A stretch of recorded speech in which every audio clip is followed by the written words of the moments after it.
मुझे सच में खेद है भाई लोग। जब मैं सेंट्रल प्लेन्स में आया तभी मुझे पता चला कि समुद्र में एक बूंद होने का क्या मतलब है। मैं जैसे ही मौका मिला वहां पहुंच गया। मैं वास्तव में अपने काम में देरी नहीं कर सकता था। झेंग वेनलोंग ने कड़वी मुस्कान दी। इससे पहले हालांकि उन्होंने सेंट्रल प्लेन्स की यात्रा की थी, लेकिन यह बस एक यात्रा थी। लेकिन इस बार वह वास्तव में काम पर लग गए थे और तब उन्हें एहसास हुआ कि सेंट्रल प्लेन्स कितने भयानक थे।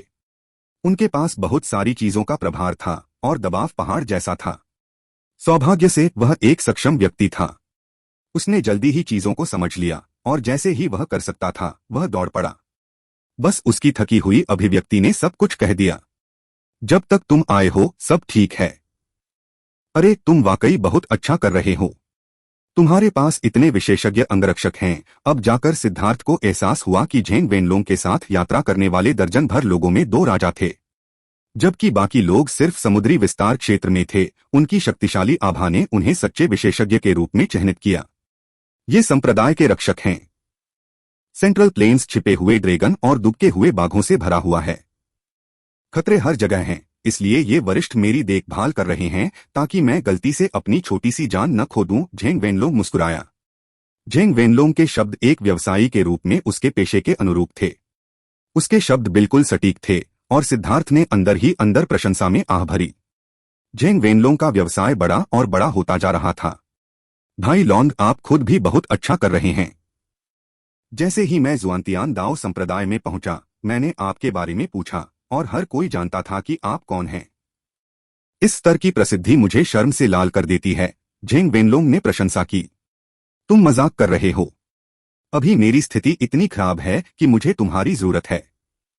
आओ अंदर बात करते हैं।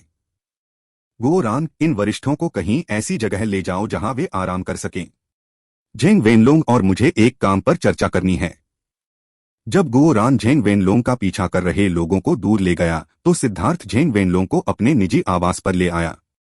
क्या बात है भाई लोंग? क्या जुआनतियान दाओ संप्रदाय में आपकी स्थिति वास्तव में इतनी खराब है? झेंग वेनलोंग ने उत्सुकता से पूछा। मैं उस त्रासदी के बारे में बात नहीं करना चाहता। अब सीधे मुद्दे पर आते हैं। क्या उन औषधीय तत्वों के बारे में कोई खबर है जिन्हें खोजने में मैंने सेंट्रल प्लेन्स आने से पहले आपसे मदद मांगी थी? सिद्धार्थ ने पूछा। मैं केवल 3 ही प्राप्त करने में सफल रहा और एक और हिस्सा है जहां प्रगति हुई है, लेकिन उन्हें इकट्ठा करने में कुछ समय लगेगा। बाकी को मैं अभी भी ढूंढ रहा हूं। झेंग वेनलोंग ने शर्मिंदा होकर कहा। उसे लगा जैसे उसने सिद्धार्थ को निराश कर दिया है। कौन से 3? White rock spirit immortal grass, 5 flavour soul devouring flower और लोटस हार्ट वायलेट ऑर्किड। कुछ अन्य हैं जो मुझे मिले हैं, लेकिन मैं यहां पहुंचने की इतनी जल्दी में था कि मेरे पास उन्हें लेने का समय नहीं था। झेंग वेनलोंग ने कहा, क्योंकि उन्होंने 3 जेड केस निकाले। सिद्धार्थ ने एक पौधा खोला जिसमें मूंगा जैसा एक सफेद पौधा था। यह white rock spirit immortal grass था। हाँ, यह वही है जिसकी मुझे अभी सबसे ज्यादा जरूरत थी। भाई वेनलोंग, आपने वास्तव में मेरी मदद की है। सिद्धार्थ यह देखकर बहुत खुश हुआ। यह सफेद रॉक स्पिरिट अमर घास जुआनटियन दाओ संप्रदाय के भीतर मौजूद नहीं थी। ऐसा इसलिए नहीं था क्योंकि यह अविश्वसनीय रूप से कीमती थी, बल्कि इसलिए क्योंकि लोग इसका सही उपयोग नहीं जानते थे। यहां तक कि कीनिया की दुनिया में भी व्हाइट रॉक स्पिरिट अमर घास को अनिवार्य रूप से त्याग दिया गया था क्योंकि इसका कोई उपयोग नहीं था। इसलिए केवल कुछ ही लोग थे जो इसके अस्तित्व के बारे में जानते थे। इसमें न तो कोई आध्यात्मिकता थी और न ही अमर आकर्षण। इसका नाम प्राचीन ग्रंथों में दर्ज था, लेकिन कोई नहीं जानता था कि इसका उपयोग कैसे किया जाए। समय के साथ यह लोगों की नजरों से ओझल हो गया। जहां तक अन्य 2 का सवाल है, सिद्धार्थ ने जुआनतियान दाओ संप्रदाय में लोटस हार्ट वायलेट ऑर्किड प्राप्त करने में कामयाबी हासिल की थी, लेकिन उसे 5 स्वाद वाला आत्मा भक्षण फूल नहीं मिला था। 5 स्वाद वाला आत्मा भक्षण करने वाला फूल कोई दवा नहीं था, यह जहर था। इसे पहचानना बेहद आसान था क्योंकि इसके ऊपर हमेशा लाशों का ढेर लगा रहता था। जैसे ही जानवर इसके पास आते उनकी आत्माएं इसमें समा जाती और इस तरह यह अपनी क्रूरता के लिए प्रसिद्ध हो गया। अगर कोई व्यक्ति इतना मजबूत नहीं होता तो वह इसे उठाने की हिम्मत नहीं करता। ये 2 नई खोजें सिद्धार्थ के लिए बेहद उपयोगी थीं, खासकर white rock spirit immortal grass. उसकी पिल गॉड यादों में एक तरह की औषधीय गोली थी जिसे स्पिरिट इमोर्टल फाउंडेशन बिल्डिंग पिल के नाम से जाना जाता था। यह एक 8वीं टियर की औषधीय गोली थी जिसने सी एक्सपेंशन के शिष्यों को सीधे फाउंडेशन फोर्जिंग की ओर बढ़ने की अनुमति दी। यह एक स्वर्ग विरोधी प्रभाव था और यह अनिवार्य रूप से बाहरी दुनिया से गायब हो गया था। सिद्धार्थ ने 10,000 गोली हॉल की औषधीय गोलियों का सेवन किया था और ऐसी कोई गोली नहीं थी, और इसलिए स्वाभाविक रूप से संप्रदाय में कोई व्हाइट रॉक स्पिरिट अमर घास भी नहीं थी। मुझे खुशी है कि मैं मदद कर सका। सच बताऊं तो इन 3 चीजों को लाने से ही मुझे शर्मिंदगी महसूस हो रही है। झेंग वेनलोंग ने कड़वी मुस्कान दी। सिर्फ इन 3 चीजों ने मुझे एक आपातकालीन स्थिति से बाहर निकलने में मदद की है। इसके अलावा मैंने इस दौरान कुछ मध्यम श्रेणी के स्पिरिट स्टोन इकट्ठा किए हैं, इसलिए मुझे किंग आइटम सामग्री खरीदने के लिए उनका उपयोग करने में मदद करें, सिद्धार्थ ने कहा। राजा की वस्तुओं के लिए सामग्री? वे चीजें बहुत महंगी हैं। आपके पास कितने स्पिरिट स्टोन हैं? झेंग वेनलोंग ने पूछा। 60 अरब। कितने कितने? सिद्धार्थ ने सरलता से बताया कि उसने किस तरह से पॉइंट्स को स्पिरिट स्टोन्स के लिए एक्सचेंज किया था। स्पिरिट स्टोन्स मूल रूप से सामान्य मुद्रा है जिसका जुआंटियन दाओ संप्रदाय में कोई वास्तविक मूल्य नहीं है, जैसे तांबे के सिक्के। भाई वेनलोंग, मुझे राजा आइटम सामग्री थोक में खरीदने में मदद करें। मुझे अपने गुट को लैस करने की जरूरत है। आपको कितने की जरूरत है? झेंग वेनलोंग ने पूछा। जितना संभव हो सके। मैं 13,000 योद्धाओं को राजा की वस्तु सामग्री से बने कवच से लैस करना चाहता हूं, सिद्धार्थ ने कहा। तुम पागल हो। इसमें कितना पैसा लगेगा? अगर तुम 60 अरब भी सामग्री पर खर्च कर दोगे तो भी शायद तुम 10वां हिस्सा भी नहीं खरीद पाओगे, झेंग वेनलोंग ने कहा। यह ठीक है।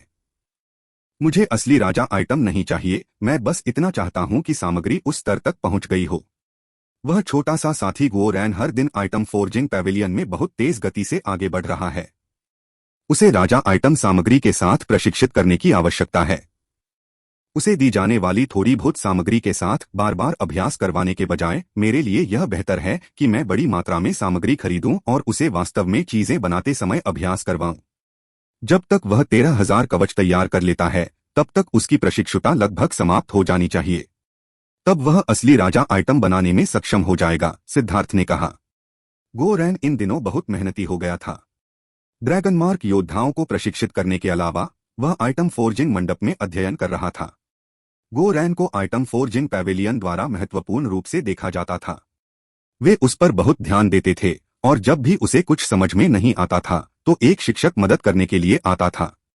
इस मामले में उनकी प्रतिभा बहुत अधिक थी और वे चतुर थे, चापलूसी करना और चापलूसी करना जानते थे। उनके बहुत से शिक्षक उनके पक्ष में थे, जिससे उनकी फोर्जिंग कला में बहुत तेजी से प्रगति हुई। हालांकि वह संप्रदाय के नियमों से सीमित था। प्रत्येक शिष्य को अभ्यास करने के लिए केवल सीमित मात्रा में सामग्री दी जा सकती थी। इसके अलावा अगर वे कुछ अच्छा बनाने में कामयाब हो जाते तो उन्हें इसे निरीक्षण के लिए सौंपना पड़ता था और उसके बाद ही उन्हें सामग्री का एक नया बैच दिया जाता था। गो रैन जैसे पागल आदमी के लिए नई सामग्री देने से पहले उसके परिणामों के मूल्यांकन का इंतजार करना यातना थी। लेकिन ड्रैगन ब्लड लीजन के पास गो रैन के लिए अधिक सामग्री के बदले में बचे हुए अंक नहीं थे। आइटम फोर्जिंग मंडप में गो रैन ने कई ऐसी चीजें देखीं जिनके बारे में उसने पहले कभी नहीं सोचा था। उसके पास अब अनगिनत विचार और विचार थे, लेकिन उसे उन विचारों का परीक्षण करने के लिए सामग्रियों की आवश्यकता थी। अन्य लोगों की तुलना में गो रैन की फोर्जिंग टेबल पूरी तरह से स्वर्ग विरोधी थी। जब तक उसके पास स्पिरिट स्टोन थे वह किसी भी सामग्री को परिष्कृत कर सकता था। अभी उसके पास कौशल क्षमता थी लेकिन सामग्री नहीं थी। ठीक है, किंग आइटम इसलिए बहुत कीमती हैं क्योंकि उन्हें परिष्कृत करने में विफलता की दर बहुत अधिक है और इसकी तुलना में उनकी सामग्री अधिक उचित मूल्य पर उपलब्ध है, झेंग वेनलोंग ने कहा। मुझे भविष्य में समुद्र के बराबर सामग्री की आवश्यकता होगी। आपको इतनी परेशानी देने के लिए क्षमा करें। शायद मैं अल्पावधि में आपका काफी कुछ ऋणी हो जाऊं, लेकिन चिंता न करें, जब तक मैं मर नहीं जाता मैं आपके निवेश को दोगुना कर दूंगा, सिद्धार्थ ने कहा। यह कहां से आया? आप मेरा पहला व्यक्तिगत निवेश थे और मैं अपने वर्तमान स्तर तक केवल आपकी वजह से ही पहुंचा हूं। हम दोनों को लाभ हो रहा है, लेकिन हम दोनों ही साथ साथ खतरे भी झेल रहे हैं। जब मैं वापस आऊंगा तो मैं निश्चित रूप से आपके मामले को संभालने के लिए कड़ी मेहनत करूंगा, इसलिए इसके बारे में चिंता न करें। क्या आप जुआंतियान दाओ संप्रदाय में आने पर किसी भी बाधा का सामना करेंगे? नहीं, मेरे हुआयुन संप्रदाय के सभी बड़ी शक्तियों के साथ संबंध हैं। कम से कम सतह पर हम सभी मित्रवत हैं। जब तक मैं अपना बैज दिखाता हूं, कोई भी मुझे जुआंटियन दाओ संप्रदाय में प्रवेश करने से नहीं रोकेगा। हालांकि उनका बड़ा व्यवसाय ऐसा कुछ नहीं है जिसमें मेरे जैसे नौसिखिए जो अभी अभी सेंट्रल प्लेन्स में आए हैं भाग ले सकें। अच्छा, अरे अभी तो सिर्फ 2 महीने ही हुए हैं और मैंने सिर्फ कुछ ही दोस्त बनाए हैं, जबकि मेरे दुश्मन हर जगह हैं। सिद्धार्थ ने आह भरते हुए कहा। क्या यह आपकी शैली के बिल्कुल अनुरूप नहीं है? झेंग वेनलोंग मुस्कुराए बिना नहीं रह सका। वे दोनों एक दूसरे को देखकर हंस पड़े। उस समय जब वे जूली गुप्त क्षेत्र में मिले थे तो क्या सिद्धार्थ भी दुश्मनों से घिरा हुआ नहीं था? अपनी पहली मुलाकात के बारे में सोचते हुए उनमें भावनाओं की लहर दौड़ गई। समय तेजी से बीत गया। झेंग वेनलोंग को विदा करने के बाद सिद्धार्थ बाहरी संप्रदाय में लौट आया। उसे तांग वानर को देखने का मौका भी नहीं मिला क्योंकि उसके आदेशों का पालन करते हुए वह लगातार प्रशिक्षण क्षेत्र में साधना कर रही थी। उनके अनुसार पवन विशेषता प्रशिक्षण क्षेत्र एक विशाल गुफा थी। वहां निम्न, मध्यम, उच्च और शीर्ष श्रेणी के प्रशिक्षण कक्ष थे।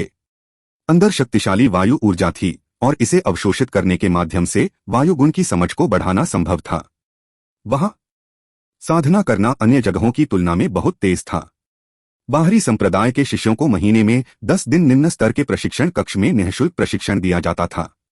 आंतरिक संप्रदाय के शिष्य मुफ्त में मध्यम श्रेणी के प्रशिक्षण कक्षों में प्रवेश कर सकते थे, जबकि मुख्य शिष्य मुफ्त में उच्च श्रेणी के प्रशिक्षण कक्षों में प्रवेश कर सकते थे। ग्रेड में प्रत्येक वृद्धि के परिणामस्वरूप प्रशिक्षण कक्ष में ऊर्जा की मात्रा 10 गुना बढ़ गई। ग्रेड में प्रत्येक वृद्धि के लिए अंकों की लागत भी 10 गुना बढ़ गई। निम्न श्रेणी के प्रशिक्षण कक्षों की लागत एक दिन में 1 अंक, मध्यम श्रेणी के लिए 10 अंक, उच्च श्रेणी के लिए 100 अंक और शीर्ष श्रेणी के लिए 1000 अंक थी। यह एक आंतरिक संप्रदाय के शिष्य होने का लाभ था। एक दिन की साधना 10 अंकों के बराबर थी, जो बाहरी संप्रदाय के शिष्य के लिए 1 महीने की आय थी। जहां तक उच्च श्रेणी के प्रशिक्षण कक्षों की बात है तो इसमें अविश्वसनीय मात्रा में अंक खर्च होते हैं। तांग वानर ने कुछ बार उच्च श्रेणी के प्रशिक्षण कक्ष में प्रवेश किया था और उसने पाया कि अंदर साधना करना अविश्वसनीय रूप से तेज और आरामदायक था। उसकी शक्ति अविश्वसनीय गति से आगे बढ़ी। हालांकि उसके पास इतने अंक नहीं थे कि वह अक्सर प्रशिक्षण ले सके, इसलिए उसका अधिकांश समय मध्यम श्रेणी के प्रशिक्षण कक्षों में ही व्यतीत होता था। दिन बीतते गए और सभी अपनी शक्ति बढ़ाने में व्यस्त हो गए। अंततः वह दिन आ गया जब सभी आंतरिक संप्रदाय के अनुयायी एकत्र हुए। आज आंतरिक संप्रदाय के अनुयायियों के लिए द्विमासिक प्रतियोगिता थी। इससे 6 गुटों के लिए रैंकिंग और वितरित पुरस्कार निर्धारित होंगे। उनके लिए यह संसाधनों के लिए संघर्ष था। आंतरिक संप्रदाय के शिष्य आंतरिक संप्रदाय चौक में एकत्र हुए थे। 6 गुटों के लगभग 2 लाख शिष्य वहां उपस्थित थे। केवल लड़ाकू शिष्य ही उपस्थित थे। सहायक शिष्य और उत्तराधिकार शिष्य उनमें शामिल नहीं थे। 2 महीने अलग रहने के बाद सभी शिष्यों ने अपने साथियों में बहुत बड़ा बदलाव महसूस किया। जुआंतियान दाओ संप्रदाय में इन 2 महीनों के दौरान उन सभी में बहुत सुधार हुआ था। बाकी सबको नजरअंदाज करते हुए सिर्फ इस तथ्य ने कि वे मुफ्त में मध्यम श्रेणी के प्रशिक्षण मैदान में प्रवेश कर सकते थे, उन्हें बहुत लाभ पहुंचाया। इसकी तुलना में ड्रैगन ब्लड लीजन का पक्ष कमजोर था। हालांकि अधिकांश लोग एक स्तर आगे बढ़ चुके थे, लेकिन उनमें से अधिकांश समुद्री विस्तार के मध्य चरण में फंस गए थे। खेती के आधार के संदर्भ में यह 6 गुटों में सबसे निचला स्तर था। इसके अलावा वे प्रशिक्षण मैदान में नहीं गए थे क्योंकि उनके पास समय नहीं था। वे हमेशा क्राउचिंग ड्रैगन माउंटेन पर नारकीय प्रशिक्षण से गुजर रहे थे। हालांकि उनकी आभा बहुत शक्तिशाली नहीं थी, लेकिन अब एक बर्फीली, जानलेवा आभा मौजूद थी जो उन्हें तेज ब्लेड की तरह बनाती थी। जब सिद्धार्थ ड्रैगन ब्लड लीजन को लेकर आया तो सभी ने उसकी ओर देखा। हुआ शिव की आंखों में थोड़ा जटिल भाव था। उसने अपने जीवन में सभी पुरुषों को नापसंद किया था, लेकिन वह उसे इतना घिनौना नहीं लगा। उसके बगल में झाओ जियान थी। ऐसा लग रहा था जैसे वह पानी में लिपटी हुई थी, मानो वह दुनिया में विलीन हो गई हो। वह स्पष्ट रूप से स्वर्ग और पृथ्वी के साथ विलय के दायरे में पहुंच गई थी। हुआ शिव ने झाओ जियान को बपतिस्मा लेने की अनुमति देने के लिए बहुत अधिक राशि खर्च की थी। झाओ जियान अब पुरानी झाओ जियान नहीं रही। अब उसके पास विशेषज्ञ कहलाने की योग्यता थी। यह सिर्फ झाओ जियान की बात नहीं थी। हान युनशान, वेई चांगहाई और यान मोचेन भी इसी तरह के बपतिस्मा से गुजरे थे और स्वर्ग और पृथ्वी के साथ विलय के दायरे में पहुंचे थे। जब वे उस दायरे में पहुंचे तभी उन्हें सही मायने में समझ में आया कि वे पहले कितने कमजोर थे। सिद्धार्थ को आते देख तीनों ने उसे घूर कर देखा। उस समय सिद्धार्थ ने उनकी बहुत बदनामी कर दी थी। एक बड़ा बेवकूफ छोटे बेवकूफों के एक समूह का नेतृत्व कर रहा है। मैं यह देखने के लिए उत्सुक हूं कि प्रतियोगिता में उनमें से कितने मरते हैं, हान युनशान ने व्यंग्य किया। उम्मीद है कि समय आने पर वे रोना धोना नहीं करेंगे। आंतरिक संप्रदाय के शिष्यों के रूप में यह हमारे लिए अपमान होगा, यान मोचेन ने भी साथ दिया। उन्होंने खुद ही अपना विनाश किया। जब उन्होंने अपने अंक आत्मा के पत्थरों के लिए बदले तो उन्होंने अपनी शक्ति बढ़ाने का सबसे अच्छा अवसर खो दिया। नेता एक मूर्ख है जो बाकी सभी को फंसा रहा है। क्या ऐसे व्यक्ति को कमांडर भी कहा जा सकता है? वेई चांगहाई ने तिरस्कारपूर्वक जमीन पर थूका। ड्रैगन ब्लड योद्धा क्रोधित थे। अगर कोई उनका अपमान करना चाहता तो वे इसे बर्दाश्त कर सकते थे, लेकिन जैसे ही कोई सिद्धार्थ का अपमान करता, उनकी हत्या की मंशा बढ़ जाती। यह सुनकर बर्फीले वांग झेन की भी भौहें थोड़ी सिकुड़ गईं। ये शब्द बहुत आगे तक जा रहे थे। उसे मार डालो। ड्रैगन मार्क योद्धा ड्रैगन ब्लड योद्धाओं की तरह शांत नहीं रह पाए। उनका क्रोध तुरंत भड़क उठा और उन्हें गुओ रान द्वारा रोकना पड़ा। सिद्धार्थ पहले ही धीरे धीरे वेई चांगहाई की ओर बढ़ चुका था। सिद्धार्थ को अपनी ओर आते देख वेई चांगहाई को अपने दिल की धड़कनें तेज महसूस हुई और वह अनजाने में कुछ कदम पीछे हट गया। लेकिन फिर उसे जल्दी ही एहसास हो गया कि अब वह पहले जैसा नहीं रहा। वह भी एक स्वर्गीय प्रतिभा था जो स्वर्ग और पृथ्वी में विलीन हो चुका था। उसे उससे क्यों डरना था? फिर यह सोचकर कि वह किस तरह सबके सामने अनजाने में पीछे हट गया था, उसे शर्मिंदगी महसूस हुई। इसलिए वह तिरस्कार भरे चेहरे के साथ आगे बढ़ा। फैन सॉन्ग, हु गुइशान और क्यू शिन्यान बस देखते रहे, सिद्धार्थ को अपमानित होते देखने के लिए। यह उनका मिशन था, साथ ही ऐसा कुछ जिसे करने में उन्हें खुशी भी थी। क्या तुम कुछ कहना चाहते थे? क्या तुम बिल्कुल कचरा नहीं हो? वेई चांगहाई ने व्यंग्य किया। लेकिन लोगों को यह देखकर आश्चर्य हुआ कि सिद्धार्थ का मुंह खोलने का कोई इरादा नहीं था। उसने बस एक हाथ उठाया। पाव!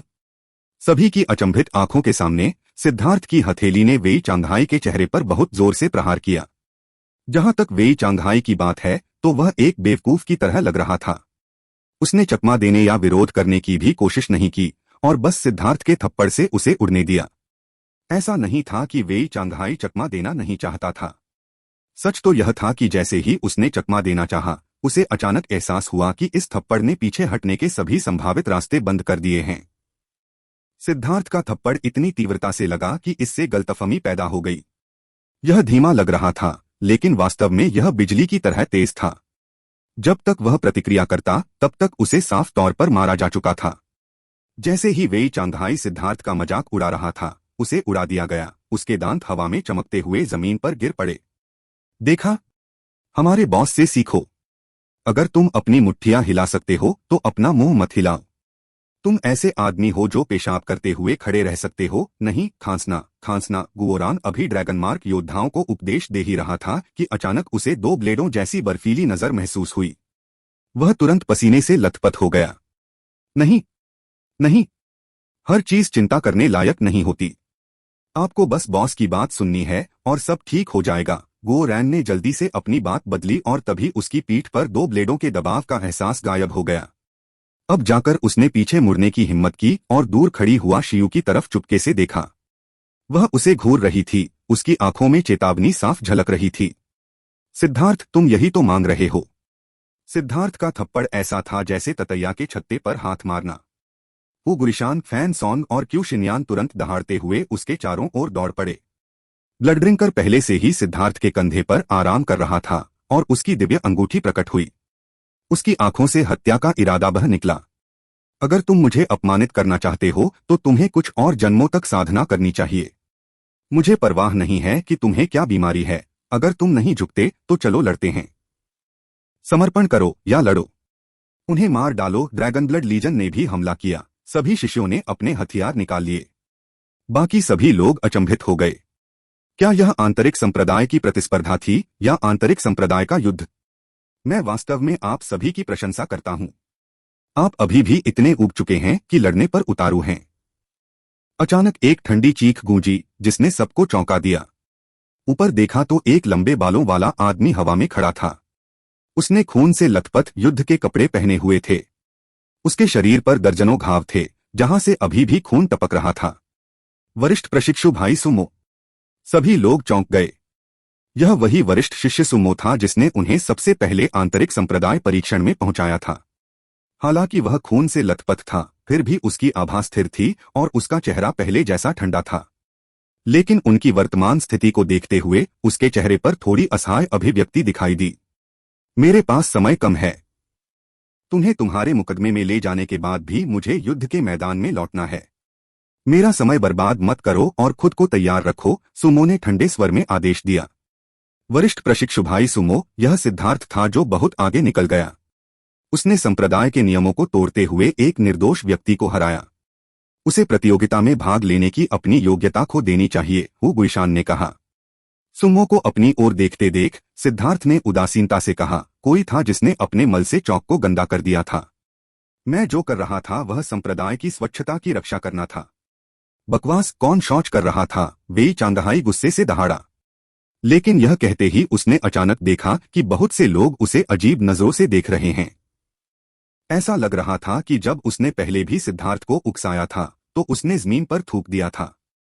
मेरे पास आपकी बकवास सुनने का समय नहीं है। इस तरह के तुच्छ मामले को कानून लागू करने वालों पर छोड़ा जा सकता है। अपने गुटों में वापस लौट जाओ।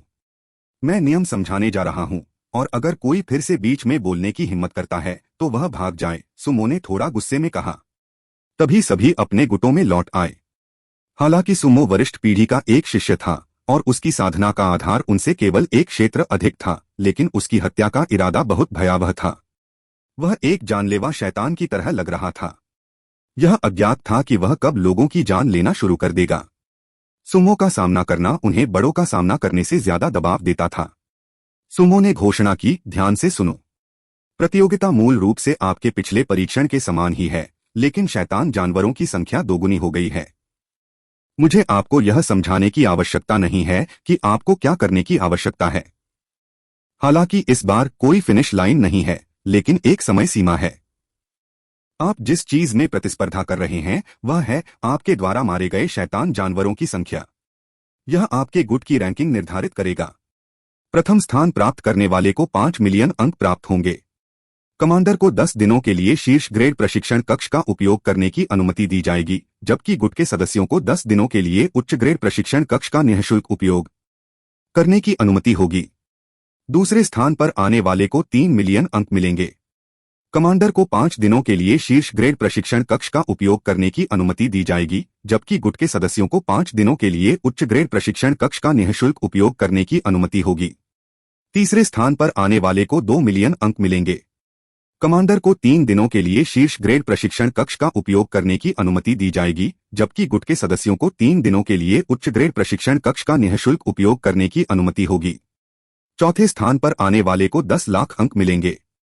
कमांडर को 2 दिनों के लिए शीर्ष ग्रेड प्रशिक्षण कक्ष का उपयोग करने की अनुमति दी जाएगी, जबकि गुट के सदस्यों को 2 दिनों के लिए उच्च ग्रेड प्रशिक्षण कक्ष का निःशुल्क उपयोग करने की अनुमति दी जाएगी। पांचवें स्थान पर आने वाले को 5 लाख अंक मिलेंगे। कमांडर को 1 दिन के लिए शीर्ष ग्रेड प्रशिक्षण कक्ष का उपयोग करने की अनुमति दी जाएगी, जबकि गुट के सदस्यों को 1 दिन के लिए उच्च ग्रेड प्रशिक्षण कक्ष का निःशुल्क उपयोग करने की अनुमति दी जाएगी। अंतिम स्थान पर आने वाले को कोई पुरस्कार नहीं मिलेगा। सबके दिल कांप उठे। पहले और दूसरे स्थान के बीच का अंतर बहुत ज्यादा था। क्या यह जानबूझकर किया गया था?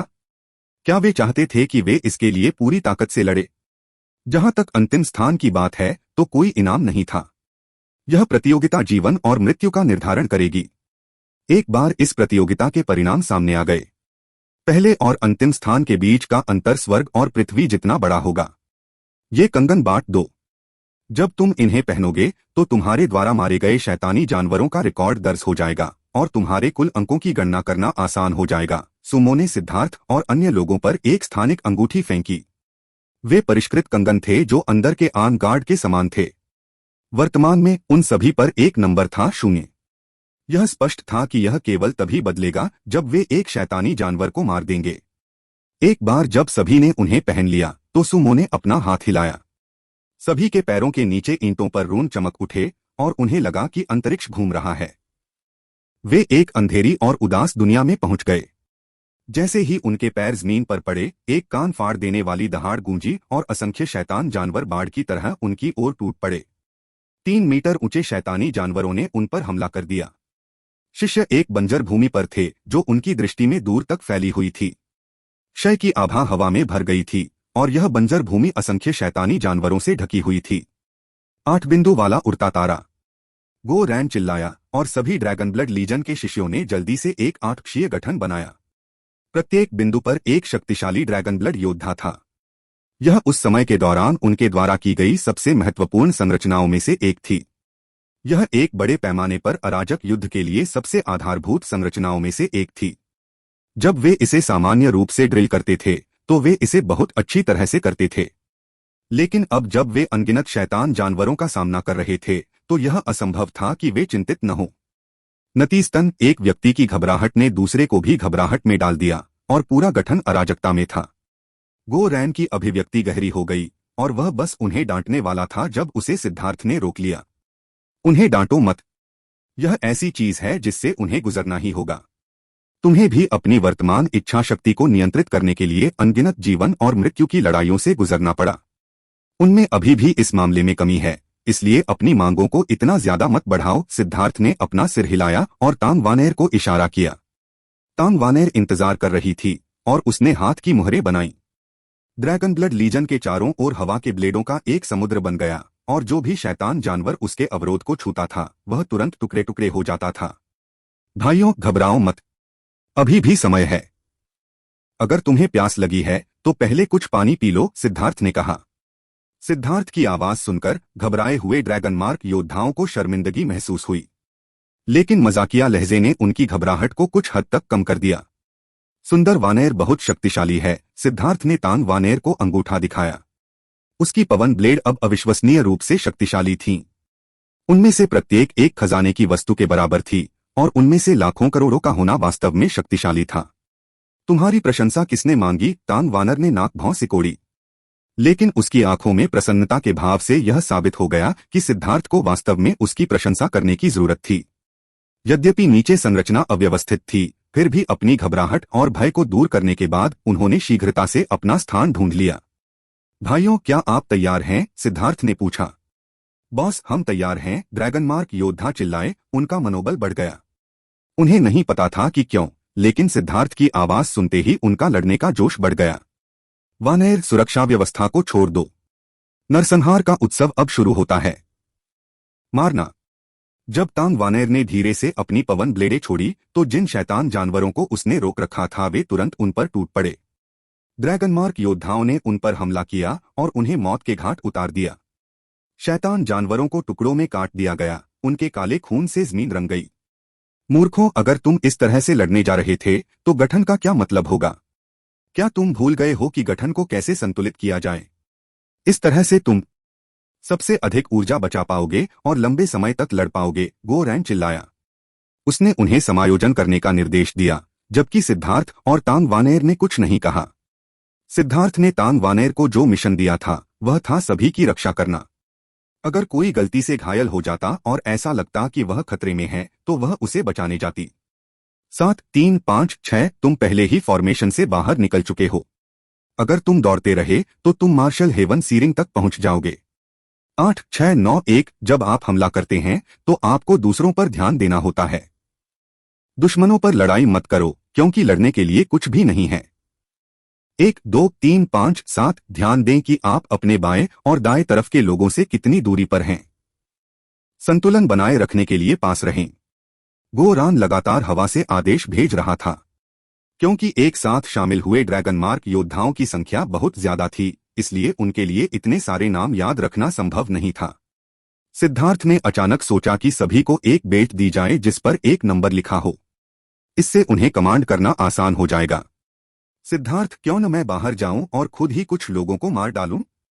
अन्यथा हम निश्चित रूप से अंतिम स्थान पर होंगे। तांग वानेर ने दूसरे गुटों की ओर देखा और पाया कि वे पहले ही दूर तक हमला कर चुके थे। वहां अनगिनत उच्चस्तरीय शैतान जानवर थे।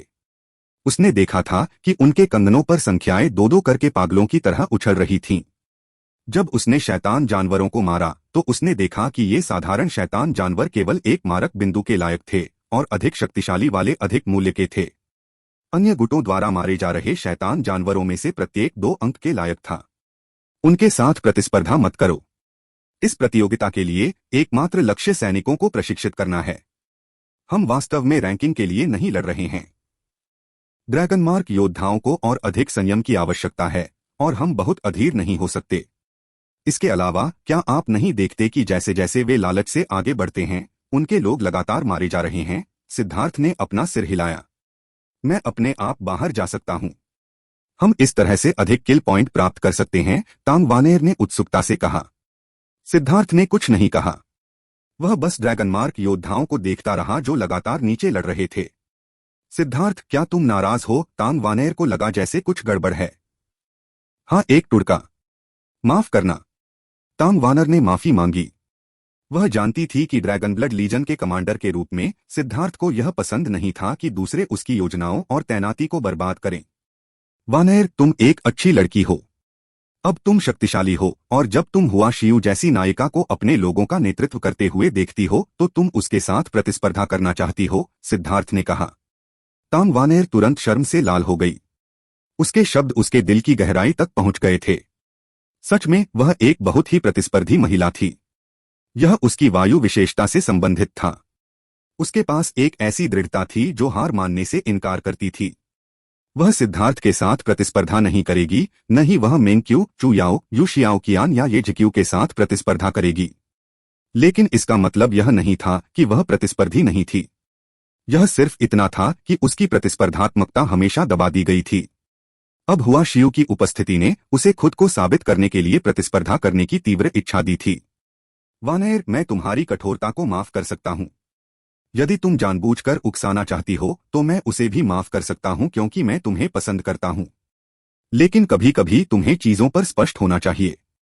चूंकि मैंने ड्रैगन मार्क योद्धाओं को स्वीकार कर लिया है, इसका मतलब है कि मैं उनमें से प्रत्येक को एक भाई की तरह मानता हूं। उनमें से किसी एक की भी हानि मुझे पीड़ा पहुंचाएगी। और यदि वे तुम्हारी हठधर्मिता के कारण गिर गए तो मुझे नहीं पता कि मैं तुम्हारा सामना कैसे करूंगा, सिद्धार्थ ने गंभीरता से कहा। माफ करना सिद्धार्थ, मैं गलत थी। मैं तुम्हारी बात सुनूंगी, इसलिए गुस्सा मत हो, तांग वानर ने कांपती आवाज में कहा। ऐसा इसलिए था क्योंकि सिद्धार्थ ने हमेशा उसे मनमानी करने या क्षुद्र व्यवहार करने की अनुमति दी थी। चाहे वह कुछ भी करे, वह बस मुस्कुराता और हंस देता। उसने उससे कभी इतने गंभीर शब्द नहीं कहे थे। उस संभावना के बारे में सोचते हुए उसे डर का एहसास हुआ। उसने खुद को पर्याप्त विचारशील न होने के लिए डांटा। रैंकिंग के लिए लड़ने के लिए वह ड्रैगन मार्क योद्धाओं के जीवन को खतरे में डालने के लिए तैयार थी। सिद्धार्थ ने अपना सिर रगड़ा और मुस्कुराई। मूर्ख लड़की, मैं तुमसे नाराज नहीं होऊंगा। मैं बस डरता हूं। मैं तुम्हें खोने से डरता हूं। सिद्धार्थ, तांग वानेर की आंखों में आंसू आ गए। सच तो यह है कि ऐसा नहीं था कि वह पर्याप्त विचारशील नहीं थी, बल्कि उसकी हवा की विशेषता ने उसके चरित्र के इस हिस्से को तय किया था। ठीक है मूर्ख लड़की, सबका ख्याल रखने पर ध्यान दो। एक बार जब वे संरचना से परिचित हो जाएं, तो हम आगे बढ़ेंगे। यह देखकर कि सिद्धार्थ वास्तव में नाराज नहीं था, तांग वानेर मुस्कुराई और अपने आंसू पोंछे। उसने पूरे ड्रैगन ब्लड लीजन की देखभाल पर ध्यान केंद्रित किया। सिद्धार्थ की चिंता जायज थी। इतने सारे नए लोगों के साथ उनके सहयोग में निश्चित रूप से खामियां होंगी, और जितना बड़ा गठन होगा उतनी ही अधिक खामियां होंगी। उनके लिए यह सरल 8 बिंदु वाला फ्लाइंग स्टार फॉर्मेशन ही कठिन था। फॉर्मेशन की शक्ति का लाभ उठाना सीखना और बिना कोई मौका दिखाए आक्रामक से रक्षात्मक होने में सक्षम होना उनके लिए बहुत समय ले गया।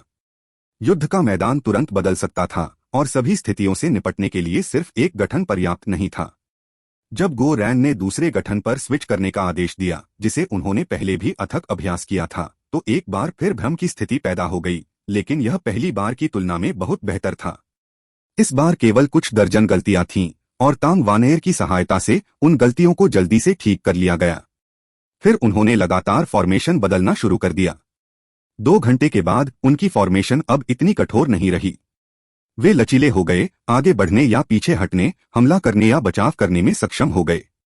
इस दौरान तांग वानेर ने एक महत्वपूर्ण भूमिका निभाई। उसकी पवन ब्लेड हवा में थीं और जैसे ही किसी को मरने का खतरा होता, वह तुरंत उन्हें बचाने के लिए जाती। सिद्धार्थ या गुओ रान को हस्तक्षेप करने की कोई आवश्यकता नहीं थी। उसी समय गुयांग, सोंग मिंगयुआन और ली क्यूई गठन के केंद्र में स्तंभ थे। उन्होंने गठन की दिशा को नियंत्रित किया। अभी कोई और रास्ता नहीं था क्योंकि उन्हें सभी को संगठित करने में मदद करनी थी। केवल एक बार जब सभी इसके आदी हो गए तो वे ड्रैगन ब्लड लीजन के तेज ब्लेड बने रह सकते थे। अभी उन्हें अपने म्यान में रहना था। जहां तक गो रैन का सवाल है, वह लगातार निर्देश और आदेश दे रहा था। जैसे जैसे वह तेजी से संरचनाओं को बदलता गया, ड्रैगन ब्लड लीजन की वृद्धि का पता चला। तांग वानेर जैसी देवी उनकी रक्षा कर रही थी। सिद्धार्थ ने सभी को आगे बढ़ने का आदेश दिया। बाकी पांचों गुटों ने पहले ही शैतान जानवरों का पागलपन से वध करना शुरू कर दिया था। एक समय पर सिद्धार्थ ने एक ज्वाला जानवर को शैतान जानवरों के बीच से भागते हुए देखा। उसके सिर पर एक परिचित व्यक्ति खड़ा था। तो उसने वास्तव में एक और पृथ्वी ज्वाला प्राप्त की, और यह काफी शक्तिशाली लगती है। सिद्धार्थ हैरान था। मैंने सुना है कि उसने इसे बदलने के लिए 3 मिलियन अंक खर्च किए हैं। यह पृथ्वी की लॉ रैंकिंग में 60 के दशक में कहीं रैंक करता है। यह इतना शक्तिशाली है कि इसने क्यू शिन्यान की शक्ति को पहले से भी अधिक बढ़ा दिया है। आपको उससे सावधान रहना होगा, बॉस, गो रान ने कहा। उस बेवकूफ के पास इतना पैसा कैसे हो सकता है? क्या उसने अपने सभी लोगों के पॉइंट खर्च कर दिए? सिद्धार्थ थोड़ा हैरान था। फ्लेम गेट के पास 30,000 से ज्यादा शिष्य थे। अगर उनके सभी अंक एकत्र किए जाते तो सचमुच 3 मिलियन एकत्र करना संभव था। लेकिन हर कोई ड्रैगन मार्क योद्धाओं जितना वफादार नहीं था। गो रान ने कहा, मैंने सुना है कि कानून प्रवर्तन हॉल ने उसकी मदद की है। ऐसा लगता है कि उन्होंने उसे अंक उधार दिए हैं। तभी सिद्धार्थ को समझ में आया। उसे संदेह था कि उन्होंने उसे पॉइंट उधार दिए थे। कानून प्रवर्तन हॉल ने शायद सीधे उसे पॉइंट दिए थे। चूंकि क्यू शिन्यान ने उसे निशाना बनाया था, इसलिए उसने अपनी अर्थ फ्लेम खो दी थी, इसलिए उन्होंने उसे मुआवजा दिया था ताकि वह उनसे नाराज न हो जाए। सिद्धार्थ ने एक पल के लिए इसके बारे में सोचा और हुओ लॉन को बुलाया। उसने चुपके से उसे कुछ निर्देश दिए। हुओ लॉन को सभी के लिए अग्रिम पंक्ति में रखते हुए वे आगे बढ़ते रहे। एल्डर हॉल में हॉल मास्टर और एल्डर्स शांति से अपने सामने स्क्रीन को देख रहे थे। वहां 6 निशान थे जिनके बगल में संख्याएं लिखी थीं, और वे संख्याएं लगातार बढ़ रही थीं। ये 6 गुटों के कुल मारक बिंदु थे। शिष्य प्रत्येक गुट के कुल मारक बिंदुओं को देखने में असमर्थ थे, और केवल यहाँ के लोग ही उन्हें देख सकते थे। लॉ एनफोर्समेंट हॉल वाकई बहुत खर्चीला है। उन्होंने सीधे क्यू शिन्यान के लिए एक अर्थ फ्लेम खरीदा। यह स्कारलेट ब्लड फ्लेम अर्थ फ्लेम रैंकिंग में 70वें स्थान पर है, और इसकी कीमत 3 मिलियन पॉइंट है। मेरी आय के हिसाब से मुझे ऐसी चीज खरीदने में 300 साल लग जाएंगे, एक बुजुर्ग ने कड़वी मुस्कान के साथ कहा। एल्डर हॉल में कोई भी भ्रष्ट व्यक्ति नहीं था। वे भ्रष्ट नहीं थे, अपने कर्तव्यों को निर्विवाद निष्ठा के साथ पूरा करते थे। उनमें से कोई भी रिश्वत स्वीकार नहीं करता था, और परिणामस्वरूप वे सभी इस हद तक गरीब थे कि उनकी जेबों में रखे कुछ सिक्के खनक रहे थे। वे क्यू शिन्यान को एक नई पृथ्वी ज्वाला के साथ देखकर भावुक हुए बिना नहीं रह सके। कानून प्रवर्तन हॉल अलग था। कई बार ऐसा हुआ कि गलती करने वाले शिष्य या एल्डर उनके हाथों में आ गए और बिना कुछ अतिरिक्त भुगतान किए उन्हें रिहा नहीं किया गया। सबसे पहले उन्हें गलती करने के लिए किसने कहा? अगर ऐसा हुआ तो उनकी सारी संपत्ति जब्त कर ली जाएगी। और इस वजह से कानून प्रवर्तन हॉल में अपने शिष्यों को बहुत अच्छा भुगतान करने की क्षमता थी, और कई शिष्य उनके साथ जुड़ना चाहते थे। न केवल उन्हें एक स्थिर भुगतान मिलेगा, बल्कि उनके पास एक शक्तिशाली समर्थक भी होगा। रोना धोना मत। जब आप में से हर कोई एल्डर हॉल में शामिल हुआ तो मैंने आपको बताया था कि एल्डर हॉल सबसे गरीब जगह है, साथ ही सबसे अमीर जगह भी है। यह बस इस बात पर निर्भर करता है कि आप जीवन को कैसे देखते हैं, हॉल मास्टर ने कहा। माफ करना, शिष्य शिकायत नहीं कर रहा था। यह सिर्फ इतना है कि कानून प्रवर्तन हॉल, हमें बस अपना काम करना है। जुआन मास्टर की अपनी योजनाएं हैं, और हमें उनके बारे में चिंता करने की जरूरत नहीं है। आपको बस इतना जानना है कि चाहे कुछ भी हो जाए, एल्डर हॉल हमेशा जुआनतियान दाओ संप्रदाय की नींव रहेगा। कोई भी हमारी स्थिति को हिला नहीं सकता। कानून प्रवर्तन हॉल के लिए क्या आपने नहीं देखा कि उस छोटे साथी सिद्धार्थ के आने के बाद निरुत्साहित जुआनतियान दाओ संप्रदाय ने शोर और उत्साह के साथ हलचल शुरू कर दी है? हॉल मास्टर हंसे। सबने एक दूसरे की तरफ देखा। ऐसा लगा कि सच में ऐसा ही था। कितने सालों से शिष्यों की पीढ़ी दर पीढ़ी निर्धारित क्रम के अनुसार काम करती आ रही थी, लेकिन कुछ भी नया नहीं हुआ।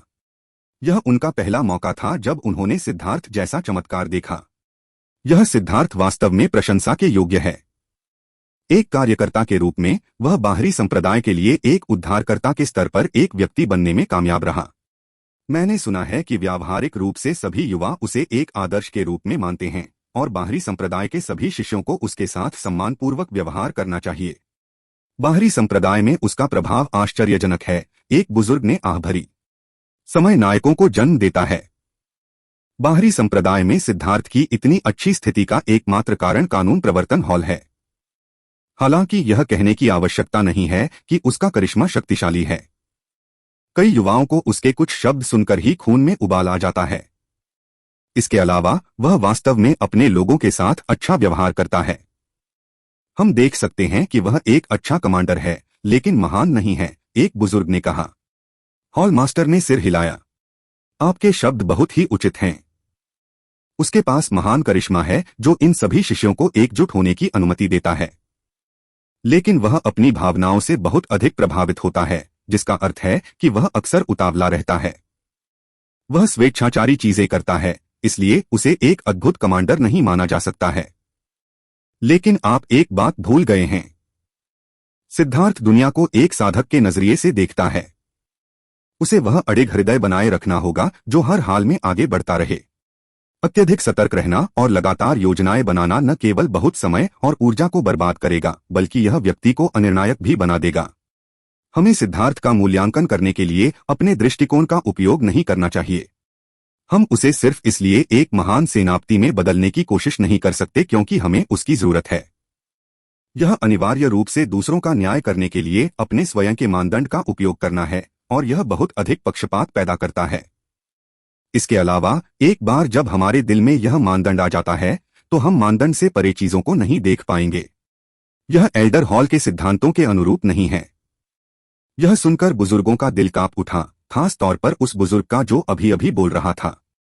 उसने झट से कहा, शिष्य अपनी पूर्वधारणाओं से बहुत ज्यादा जुड़ा हुआ था। आपके ज्ञानवर्धन के लिए बहुत बहुत धन्यवाद। हॉल मास्टर ने सिर हिलाया और थोड़ा मुस्कुराया। मैं समझ सकता हूं कि आप क्या सोच रहे हैं। आप सभी को उम्मीद है कि सिद्धार्थ जैसे करिश्माई व्यक्ति एक अद्भुत कमांडर बनेंगे, लेकिन आपको कैसे पता कि कमांडर होने के अलावा उसके पास कोई और प्रतिभा नहीं है।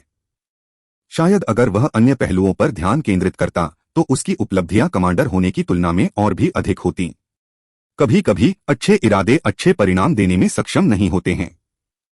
हमें जो करने की जरूरत है वह है उनके सपनों को बढ़ने के लिए उन्हें उपजाऊ मिट्टी प्रदान करना और उन्हें वह मदद देना जिसकी उन्हें जरूरत है।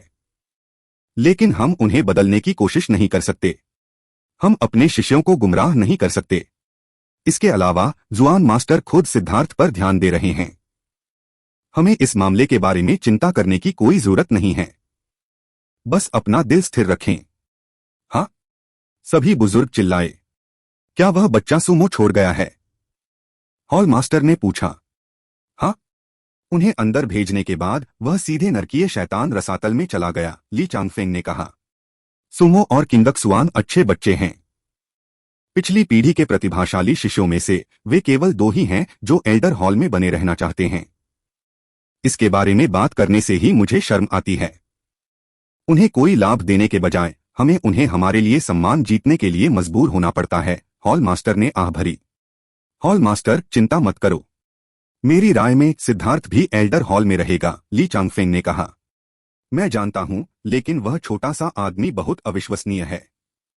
अगर वह एक दिन भी कोई परेशानी न पैदा करे तो मुझे संदेह होगा कि वह कोई धोखेबाज है, हॉल मास्टर ने कड़वी मुस्कान दी। दूसरों के चेहरे पर भी कड़वी मुस्कान थी। सिद्धार्थ की परेशानी पैदा करने की क्षमता को स्वर्ग के नीचे नंबर 1 माना जा सकता है। उसने पहले ही जुआनतियान दाओ संप्रदाय में परेशानी पैदा करने के कई रिकॉर्ड तोड़ दिए थे। हालांकि इस बार यह शायद सिद्धार्थ के लिए परेशानी भरा होगा। उसके गुट के किल पॉइंट बहुत कम हैं। वे केवल 3 लाख पर हैं, एक बुजुर्ग ने गंभीरता से कहा। एल्डर हॉल ने अब सिद्धार्थ को अपने लोगों में से एक माना। गुइशान, क्यूशिन्यान और फैन सॉन को पहले ही कानून प्रवर्तन हॉल द्वारा खरीद लिया गया था। उनके लिए यह तय था कि वे एल्डर हॉल के साथ एक ही पक्ष में नहीं होंगे। हुआ शियू और वांग जेन के लिए ऐसा लगता है कि फिलहाल उनका कोई पक्ष चुनने का इरादा नहीं है। वे बस खेती करना चाहते थे और वे अभी भी अन्य लोगों के प्रलोभनों के प्रति उदासीन थे। हकीकत में जुआनतियन दाओ संप्रदाय में कई विभाग थे जो अपनी विरासत को जारी रखने के लिए कुलीन शिष्यों को आकर्षित कर रहे थे। इसे प्रायोजित करने के समान माना जा सकता है। बड़े विभाग उन्हें अधिक सहायता देंगे, जबकि वे अपने अपने विभागों के लिए काम भी करेंगे। जहां तक एल्डर हॉल की बात है तो इसकी अखंडता ने इसे खराब बना दिया। एल्डर हॉल में शामिल होने से मूल रूप से कोई लाभ नहीं था, इसलिए सुमो और म्यू किंगक्सुआन का उनके साथ जुड़ना पहले से ही उनके समर्थन का एक बड़ा प्रदर्शन था। ड्रैगन ब्लड लीजन के 3 लाख किल पॉइंट अंतिम स्थान पर थे, जबकि पहले स्थान पर पहले से ही 6 मिलियन से अधिक थे। यह हु गुइशान के नेतृत्व में दिव्य जानवर हवेली थी। हु गुइशान, हान युनशान और वेई चांगहाई चौंकाने वाली जादुई कलाएं दिखा रहे थे। उनकी हर चाल से शैतान जानवरों की एक लहर मर रही थी, जिससे उनके अंक लगातार बढ़ रहे थे। दूसरे स्थान पर हेगेमॉन हॉल रहा। फैन सॉन्ग और यान मोचेन ने आगे बढ़ते हुए अजय प्रदर्शन किया। हुआ शियू का हेवन फीमेल अलायंस तीसरे स्थान पर था। हालांकि उनके पास 2 रैंक 5 सेलेस्टियल भी थे जो स्वर्ग और पृथ्वी के साथ विलय के दायरे में पहुंच गए थे। क्योंकि वे अपने गुट के समन्वय के बारे में चिंतित थे, उन्होंने बहुत बड़ी चाल नहीं चली, इसलिए उनके किल पॉइंट हेगमोन हॉल से थोड़े कम थे। चौथे और 5वें स्थान पर क्रमशः क्यू जिन्यान का फ्लेम गेट और वांग जेन का 10,000 इंसेक्ट गिल्ड था। क्यू शिन्यान ने एक शक्तिशाली पृथ्वी ज्वाला जानवर को बुलाया था। स्कारलेट ब्लड फ्लेम पृथ्वी ज्वाला रैंकिंग में 70वें स्थान पर था। यह एक विशाल बाघ में बदल गया था और ऐसा भी नहीं लग रहा था कि यह आग की लपटों से बना है। इसके बजाय यह अनगिनत रक्तरंग के रूनों से बना हुआ लग रहा था।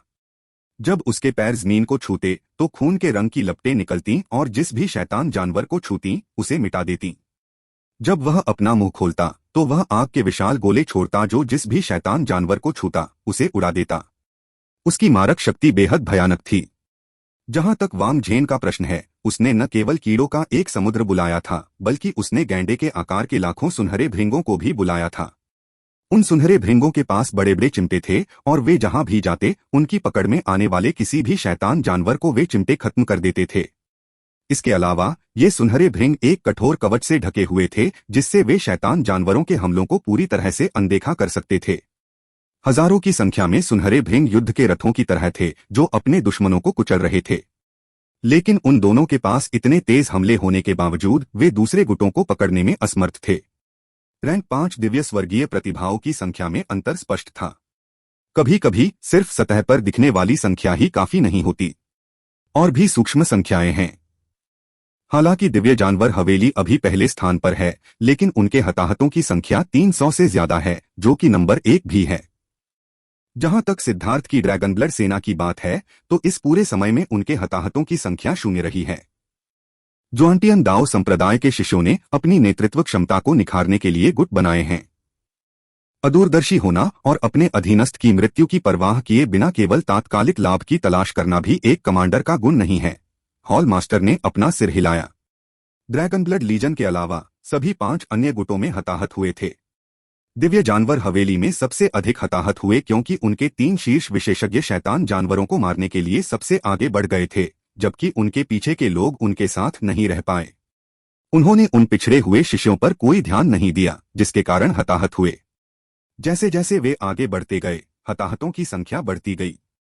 अभी भी एक अगरबत्ती के बराबर समय है। ड्रैगन ब्लड लीजन अभी भी सिर्फ 8 लाख अंकों पर है। यह 10,000 कीट गिल्ड से 8 मिलियन दूर है। ऐसा लगता है कि उनकी रैंकिंग के बारे में कोई रहस्य नहीं है, एक बुजुर्ग ने कहा। लेकिन यह उचित है। आखिरकार ड्रैगन ब्लड लीजन ने इतने कमजोर नए लोगों की भर्ती की जिससे उनकी औसत युद्ध शक्ति गिर गई। 0 हताहतों को बनाए रखना पहले से ही सराहनीय है, एक अन्य एल्डर ने कहा। उसे लगा कि सिद्धार्थ का फैसला बहुत समझदारी भरा था। इन लोगों को परिपक्व होने के लिए समय चाहिए था। उन्हें पूरी ताकत से युद्ध में झोंकने के बजाय धीरे धीरे उन्हें संयमित करना बेहतर था। इसके अलावा भले ही वे पूरी ताकत से आगे बढ़ गए हों, उन्हें अपनी शक्ति पर विचार करना चाहिए। इसके साथ वे दूसरों को पछाड़ने में सक्षम नहीं होंगे, इसलिए जब उन्होंने इसके बारे में सोचा तो यह उनके लिए सबसे अच्छा विकल्प था। ड्रैगन ब्लड लीजन अपनी संरचना बदल रहा है। क्या वे हमला करने वाले हैं? बुजुर्गों के हाव भाव अचानक बदल गए। 8 बिंदु वाला उड़ता तारा। गो रैन के चिल्लाने पर ड्रैगन ब्लड लीजन ने तुरंत अपनी संरचना बदल ली और शूरिकेन के समान एक 8 अक्षीय संरचना बना ली। यह शुरुआत से बिल्कुल अलग था। 4 घंटे की अभ्यास के बाद सभी शिष्य सही और तेजी से अपनी जगह लेने में सक्षम हो गए। अब कोई गलती नहीं हुई। बॉस, आपको उन्हें थोड़ा प्रोत्साहित करना चाहिए, गो रैन ने कहा। क्या तुम यह नहीं कर सकते? सिद्धार्थ ने भौहें सिकोड़ी। नहीं, जब मनोबल बढ़ाने की बात आती है तो आप इसमें माहिर हैं, गो रैन ने कहा। ठीक है, सिद्धार्थ ने गहरी सांस ली और स्पष्ट रूप से चिल्लाया, भाइयों, वार्म अप खत्म हो गया है। अब अपनी जवानी और गर्म खून दिखाने का समय आ गया है। पूरी ताकत से आगे बढ़ो, धरती को अपने साहस की गवाही दो, आसमान को अपने दृढ़ संकल्प का एहसास कराओ, दुनिया को अपने अस्तित्व से कांपने दो। उन मूर्खों को दिखाओ जो तुम्हें नीची नजर से देखते थे कि असली लड़ाई क्या होती है। भाइयों, अपने हथियार उठाओ। अपने सामने शैतान जानवरों को अपने कदमों के पत्थर के रूप में इस्तेमाल करो। आज से हम बिना पीछे हटे आगे बढ़ेंगे। ड्रैगन ब्लड लीजन का नाम सेंट्रल प्लेन्स के हर कोने में गूंजेगा। भाइयों, मार डालो। सिद्धार्थ की आवाज हवा में गूंज उठी, उसकी आवाज और तेज होती गई। अंत में इसने स्वर्ग और पृथ्वी को हिलाकर रख दिया और यह टूटती हुई लहरों की तरह था। कितना मार्मिक! मुझे भी ऐसा लग रहा है जैसे मेरा खून गर्म हो रहा है। एल्डर हॉल में मौजूद सभी बुजुर्गों में अनायास ही उत्साह का संचार हो गया। सिद्धार्थ की आवाज ने उन्हें बचपन की याद दिला दी, जब उन्होंने युद्ध के मैदान में लड़ाई लड़ी थी। मार डालो, ड्रैगन ब्लड लीजन के योद्धा दहाड़े, उनकी आंखें लाल थीं। 8 बिंदु वाला उड़ता सितारा, तूफान वध। गो रैन की चीख के बाद दल तेजी से घूमने लगा। यह संरचना 8 घूमती हुई ब्लेडों की तरह थी जो अपने सामने आने वाले किसी भी शैतान जानवर का वध कर देती थी। अब संरचना के मूल का महत्व सामने आया। संरचना के केंद्र में खड़े होकर गुयान एक स्थिर गति से आगे बढ़े, जिससे पूरी संरचना की लय तय हो गई। एक विशाल शूरिकेन भयानक मारक शक्ति के साथ युद्ध क्षेत्र में तेजी से आगे बढ़ रहा था। वानर गठन पूरा हो गया है। अपना वध जारी रखो, सिद्धार्थ ने कहा। तांग वानर ने प्रसन्नतापूर्वक अपनी पवन ब्लेडों को बुलाया, जिन्होंने आकाश को भर दिया, और वह आगे बढ़ी। उसे व्यक्तिगत रूप से कुछ भी करने की जरूरत नहीं थी। उसके चारों ओर की हवा की धारें ही उसके आसपास के किसी भी शैतान जानवर को नष्ट कर सकती थीं। उसके पीछे सिद्धार्थ का हुओ लॉन था, और हुओ लॉन के पीछे ड्रैगन ब्लड लीजन था। तांग वानर ने दौड़कर दर्जनों मीटर चौड़ा एक सीधा रास्ता बना लिया। फिर हुओ लोंग आया और उसने उस रास्ते को कुछ 100 मीटर तक चौड़ा कर दिया। जब ड्रैगन ब्लड लीजन गुजरा तो रास्ते को एक बार फिर से चौड़ा करने के लिए मजबूर होना पड़ा। अगर कोई उन्हें आसमान से देखे तो पता चलेगा कि उनका रास्ता बिल्कुल सीधा था। उनकी कार्यकुशलता भयावह थी। वह सिद्धार्थ वास्तव में जानता है कि कैसे खेलना है। उसने आगे बढ़ने के लिए ऐसा विचित्र तरीका कैसे सोचा, बुजुर्ग चौंक गए। यह तरीका आगे बढ़ने का सबसे प्रभावी और ऊर्जा बचाने वाला तरीका था। युद्ध शक्ति के प्रत्येक बिट का उपयोग बिना किसी बर्बादी के पूरी तरह से किया गया था। ड्रैगन ब्लड लीजन के किल पॉइंट पागलपन की हद तक बढ़ रहे थे। मुझे आश्चर्य है कि क्या सिद्धार्थ 10,000 कीट संघ तक पहुंच पाएगा। अब यह कहना वाकई मुश्किल है। अगर वे इस गति को बनाए रख सकते हैं तो वास्तव में उलटफेर की संभावना है। लेकिन उनके आगे के शैतानी जानवर कहीं ज्यादा शक्तिशाली हैं।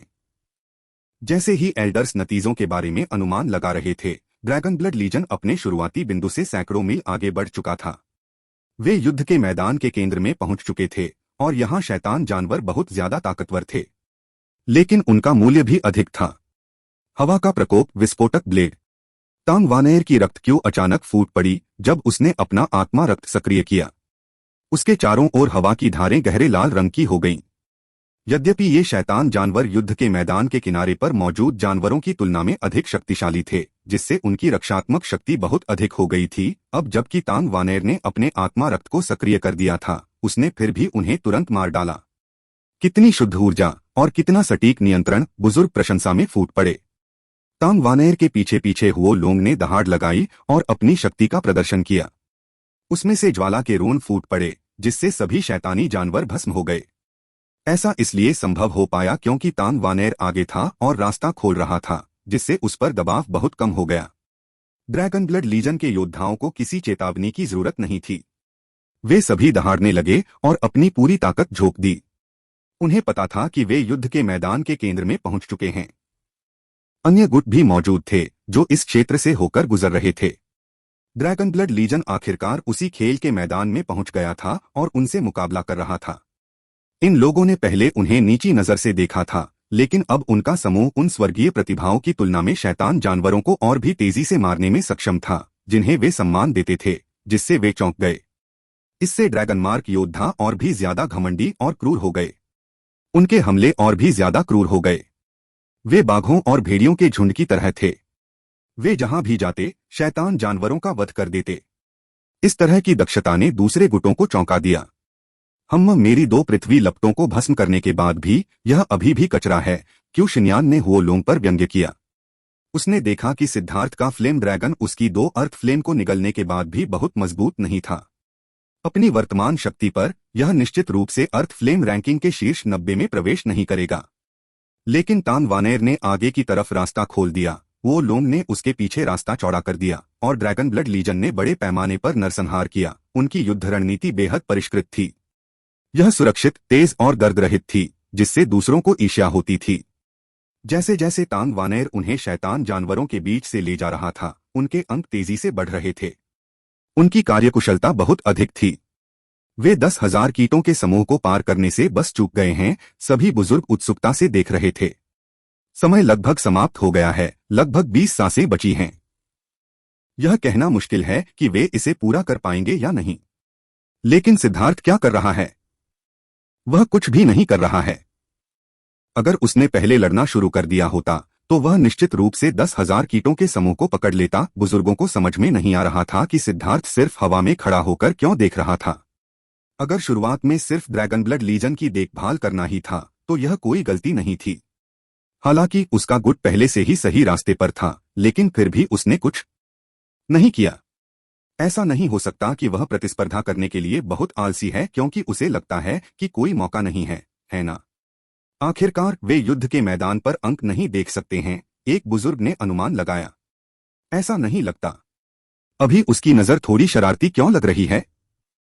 वह किसी बुरी साजिश के बारे में तो नहीं सोच रहा होगा, है न? ली चेंगफेंग सबसे ज्यादा सिद्धार्थ के संपर्क में था और उसे उसके बारे में सबसे अच्छी समझ थी। हालांकि वह यह नहीं समझ पाया कि सिद्धार्थ क्या सोच रहा था, लेकिन उसे लगा कि सिद्धार्थ जरूर कुछ करने की फिराक में था। अभी 10 सांसें और बाकी हैं। मारक बिंदु का अंतर सिर्फ 2 लाख है। 5 सांसें अंतर सिर्फ 80,000 है। 3 सांसें अंतर यह है कि क्यों शिन्यान क्या कर रहा है? एल्डर्स अचानक क्रोधित हो गए। चूंकि सिद्धार्थ का पक्ष लड़ रहा था, उनका गुट ठीक क्यों शिन्यान के गुट के पास आ पहुंचा था। इस समय क्यों शिन्यान की पृथ्वी ज्वाला अचानक सिद्धार्थ के ज्वाला ड्रैगन की ओर बढ़ी, जिससे हंगामा मच गया। 8 बिंदु वाला उड़ता तारा, स्वर्ग और पृथ्वी को उलट देना, सिद्धार्थ ने अचानक चिल्लाकर कहा और ड्रैगन ब्लड लीजन तुरंत आगे बढ़ गई। गठन का पिछला हिस्सा आगे हो गया और उन्होंने तेजी से जवाबी हमला किया। जहां तक तांग वानेर की बात है, उसने शैतान जानवरों को मारना बंद कर दिया और वापस उड़ गई। इस अचानक परिवर्तन ने उन सभी को बिना तैयारी के पकड़ लिया। यह कमीना हद पार कर गया है। कोई आश्चर्य नहीं कि सिद्धार्थ उसे मारना चाहता था, बुजुर्गों में से एक ने दहाड़ते हुए कहा। अन्य बुजुर्गों के हाव भाव सभी भद्दे थे। आखिरी परीक्षा योग्यतम की उत्तरजीविता की थी और यह आंतरिक संप्रदाय के लिए कुलीन वर्ग का चयन करना था। किसी भी साधन का उपयोग करना जरूरी नहीं था। लेकिन इस बार मामला अलग था। यह स्पष्ट रूप से धोखा था। हालांकि क्यू शिन्यान के पास बहाना था कि उसकी पृथ्वी की लौ सिद्धार्थ के फ्लेम ड्रैगन द्वारा उकसाई गई थी और उसके नियंत्रण से बाहर हो गई थी। यह एक बेतुका बहाना था, लेकिन इसके खिलाफ बहस करने का कोई तरीका नहीं था। पृथ्वी की लपटें प्राकृतिक दुश्मन थीं, और जब पृथ्वी की लपटें भड़क जाती थीं, तो वह वास्तव में अपने मालिक की बातों को नहीं सुनती थीं। खून के रंग का बाघ दहाड़ता हुआ अचानक चमक उठा और ज्वाला ड्रैगन को खूनी रोशनी से ढक दिया। हालांकि ज्वाला ड्रैगन ने संघर्ष किया, लेकिन उसका शरीर सिकुड़ने लगा। यह वास्तव में पृथ्वी ज्वाला रैंकिंग में 73 स्थान पर आने के योग्य है। यह जानता है कि अपने प्रतिद्वंद्वी को दबाने के लिए अपनी मूल ऊर्जा का उपयोग कैसे करना है। कहे, अगर तुम मेरा खाओगे तो मैं तुम्हें जल्दी या बाद में इसे थूकने पर मजबूर कर दूंगा। क्यू शिन्यान ने यह देखते हुए व्यंग्य किया। वह बहुत खुश था। उसे लग रहा था कि उसे सिद्धार्थ का शुक्रिया अदा करना चाहिए। अगर सिद्धार्थ ने उसकी 2 अर्थ फ्लेम को नहीं खाया होता तो उसे यह और भी ज्यादा शक्तिशाली स्कारलेट ब्लड फ्लेम नहीं मिल पाती। लॉ एनफोर्समेंट हॉल और एल्डर हॉल के बीच प्रतिस्पर्धा के कारण उसे एक उपकरण के रूप में इस्तेमाल किया गया था, इसलिए स्वाभाविक रूप से उन्हें उसे ठीक से लुभाना था। लॉ एनफोर्समेंट हॉल ने उसके साथ अच्छा व्यवहार किया उसे स्कारलेट ब्लड फ्लेम देने के लिए 3 मिलियन अंक खर्च किए। हालांकि उन्होंने कहा कि वे उसे सिर्फ अंक उधार दे रहे थे, लेकिन दिखावे के लिए यह झूठ था। इससे हु गुइशान और फैन सॉन को बहुत जलन हुई और उन्होंने कानून प्रवर्तन हॉल का अनुसरण करने का अपना निर्णय दृढ़ कर लिया। उनके पास इतना पैसा था कि वे अविश्वसनीय रूप से उदार थे। तुम कमीने! क्यों शिन्यान, तुम सच में मौत को दावत दे रहे हो? गो रान ने दहाड़ते हुए कहा। यह कमीना पूरी तरह से असहनीय था। फ्लेम ड्रैगन को खूनी बाघ निगलने वाला था और अभी प्रतियोगिता खत्म होने में अभी भी 2 सांसें बाकी थीं। क्षमा करें, मेरी पृथ्वी ज्वाला मेरे आदेशों को नहीं सुन रही है। क्यों शिन्यान प्रसन्न भाव से हंसा। मुझे ही माफी मांगनी चाहिए, सिद्धार्थ ने हल्का सा मुस्कुराया। धमाका! अचानक अंतहीन लपटें उठने लगीं और पूरा आकाश जल उठा। आसमान को हिला देने वाले विस्फोट के साथ भयानक लपटें फूट पड़ी। अंतरिक्ष लगातार कांप रहा था क्योंकि अनगिनत लपटें हवा में आगे पीछे हो रही थीं। ऐसा लग रहा था जैसे सूरज फट गया हो। उस भयावह दृश्य ने सभी को चौंका दिया। सौभाग्य से दोनों ज्वाला जानवर हवा में लड़ रहे थे और जमीन पर मौजूद लोगों पर इसका असर बहुत ज्यादा नहीं था। अगर वे जमीन पर लड़ रहे होते तो यह पता नहीं था कि उस विस्फोट से कितने लोग मारे गए होते। क्या क्या हो रहा है? क्यों शिन्यान ने एक हृदय विदारक दहाड़ लगाई और मुंह भर खून उगल दिया। स्कारलेट ब्लड फ्लेम उसकी आत्मा थी। यह उससे जुड़ी हुई थी और जब यह फट गई तो उसे एक शक्तिशाली प्रतिक्रिया मिली। उसे लगा जैसे उसकी आत्मा को चीर दिया गया हो। क्यों शिन्यान ने इस शक्तिशाली पृथ्वी ज्वाला को बहुत महत्वपूर्ण माना था। उसने इस पर दास चिन्ह लगाने के लिए बहुत सारी आध्यात्मिक शक्ति और प्रयास का त्याग किया था, लेकिन अब यह अचानक फट गया था। हवा में अनगिनत ज्वाला रूनों के बीच 3 विशाल ज्वाला ड्रैगन अचानक प्रकट हुए जो रक्त के रंग की ज्वाला रूनों को खा रहे थे। वे स्कारलेट ब्लड फ्लेम का सार थे। सिद्धार्थ, मैं तुम्हें मार डालूंगा। क्यों शिन्यान की आंखें लगभग फटी जा रही थीं और उसने अपने दांतों को इतनी जोर से भींचा कि वे चरमराने लगे। हालांकि उसे नहीं पता था कि क्या हुआ था, लेकिन उसे पता था कि सिद्धार्थ ने उसके खिलाफ साजिश रची थी। तीनों ज्वाला ड्रैगन ने पलक झपकते ही हवा में मौजूद सभी ज्वाला रूनों को निगल लिया।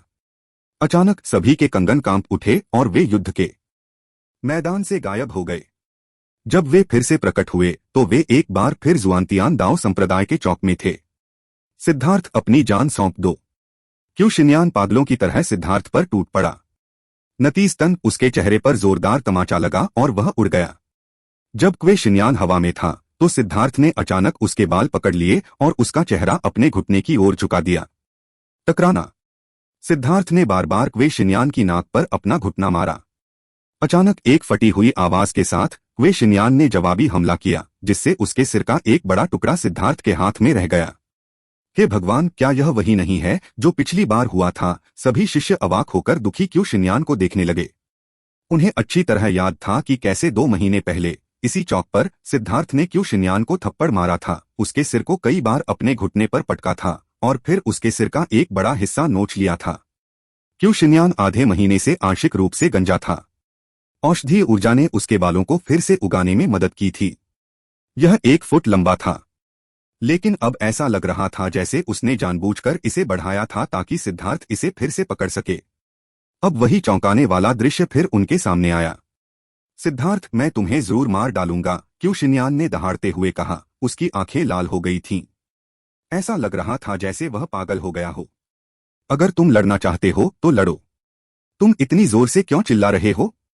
इतना छोटा मत बनो। यह सिर्फ एक अर्थ फ्लेम है, 3 मिलियन पॉइंट्स का महत्वहीन मूल्य। अमीर और उदार कानून प्रवर्तन हॉल के लिए यह समुद्र में एक बूंद के बराबर है। शांत हो जाओ और चिंता मत करो। मैं गारंटी देता हूं कि कानून प्रवर्तन हॉल तुम्हें एक और अर्थ फ्लेम दिलवाएगा। तुम उनके द्वारा खरीदे गए भागीदार हो और उन्होंने तुम पर इतना निवेश किया है। उन्होंने कितना निवेश किया, इस पर उन्हें कोई दर्द नहीं हुआ, तो तुम्हें दर्द क्यों महसूस करना चाहिए? सिद्धार्थ ने क्यू शिन्यान को कुछ अच्छी सलाह दी। वास्तव में सिद्धार्थ इस चाल की योजना काफी समय से बना रहा था। जब उसने ट्रेजर जेम आइलैंड में क्यू शिन्यान का सामना किया था तो उसने अपने शरीर में एक शक्तिशाली पृथ्वी ज्वाला को महसूस किया था। उसे बस यह नहीं पता था कि यह वास्तव में क्या है। जब वह आराम कर रहा था तो उसने सोचा कि क्यू शिन्यान को एक बार फिर कैसे धोखा दिया जाए। उसने एक तरह की सच्ची बर्फ की प्राचीन गोली के बारे में सोचा। यह एक आक्रमणकारी गोली थी जिसे खाया नहीं जाना था। इसे कीमियागरों के लिए रक्षात्मक गोली माना जा सकता था और इसका असर बर्फ को विस्फोट करने जैसा था। इस तरह की गोली कीमिया की एक बहुत ही उपेक्षित शाखा का हिस्सा थी। इसके बहुत ज्यादा उपयोग नहीं थे। हालांकि यह 7वीं श्रेणी की औषधीय गोली थी, लेकिन इसकी शक्ति समुद्री विस्तार विशेषज्ञों को डराने के लिए पर्याप्त नहीं थी। सबसे अच्छी बात यह थी कि यह जियांटियन विशेषज्ञों को मार सकती थी, और वह भी ऐसी स्थिति में जब वे बिना किसी तैयारी के पकड़े जाते। उस तरह की गोली बिल्कुल बेकार थी। जो लोग 7वीं श्रेणी की औषधीय गोलियों को परिष्कृत कर सकते थे, वे कम से कम समुद्री विस्तार में थे। केवल वे लोग जिनके सिर गूदे में बदल गए थे, वे जियांटियन बदमाशों को मारने के लिए सच्ची बर्फ की प्राचीन गोली को कड़वाहट से परिष्कृत कर सकते थे।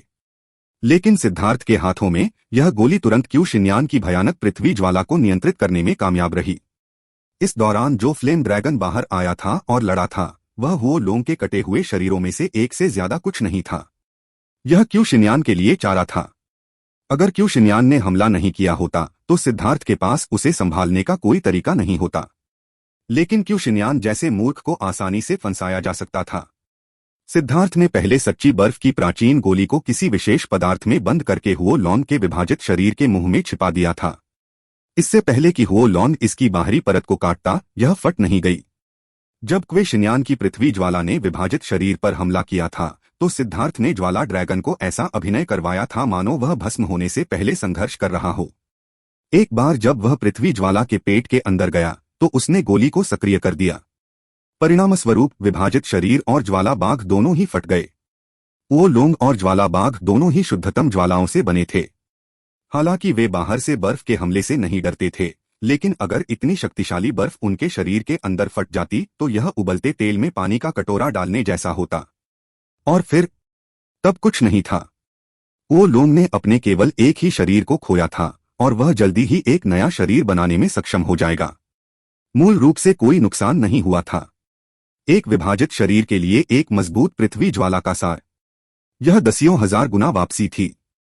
सिद्धार्थ को लगा जैसे उसके दिल में फूल खिलने वाले थे।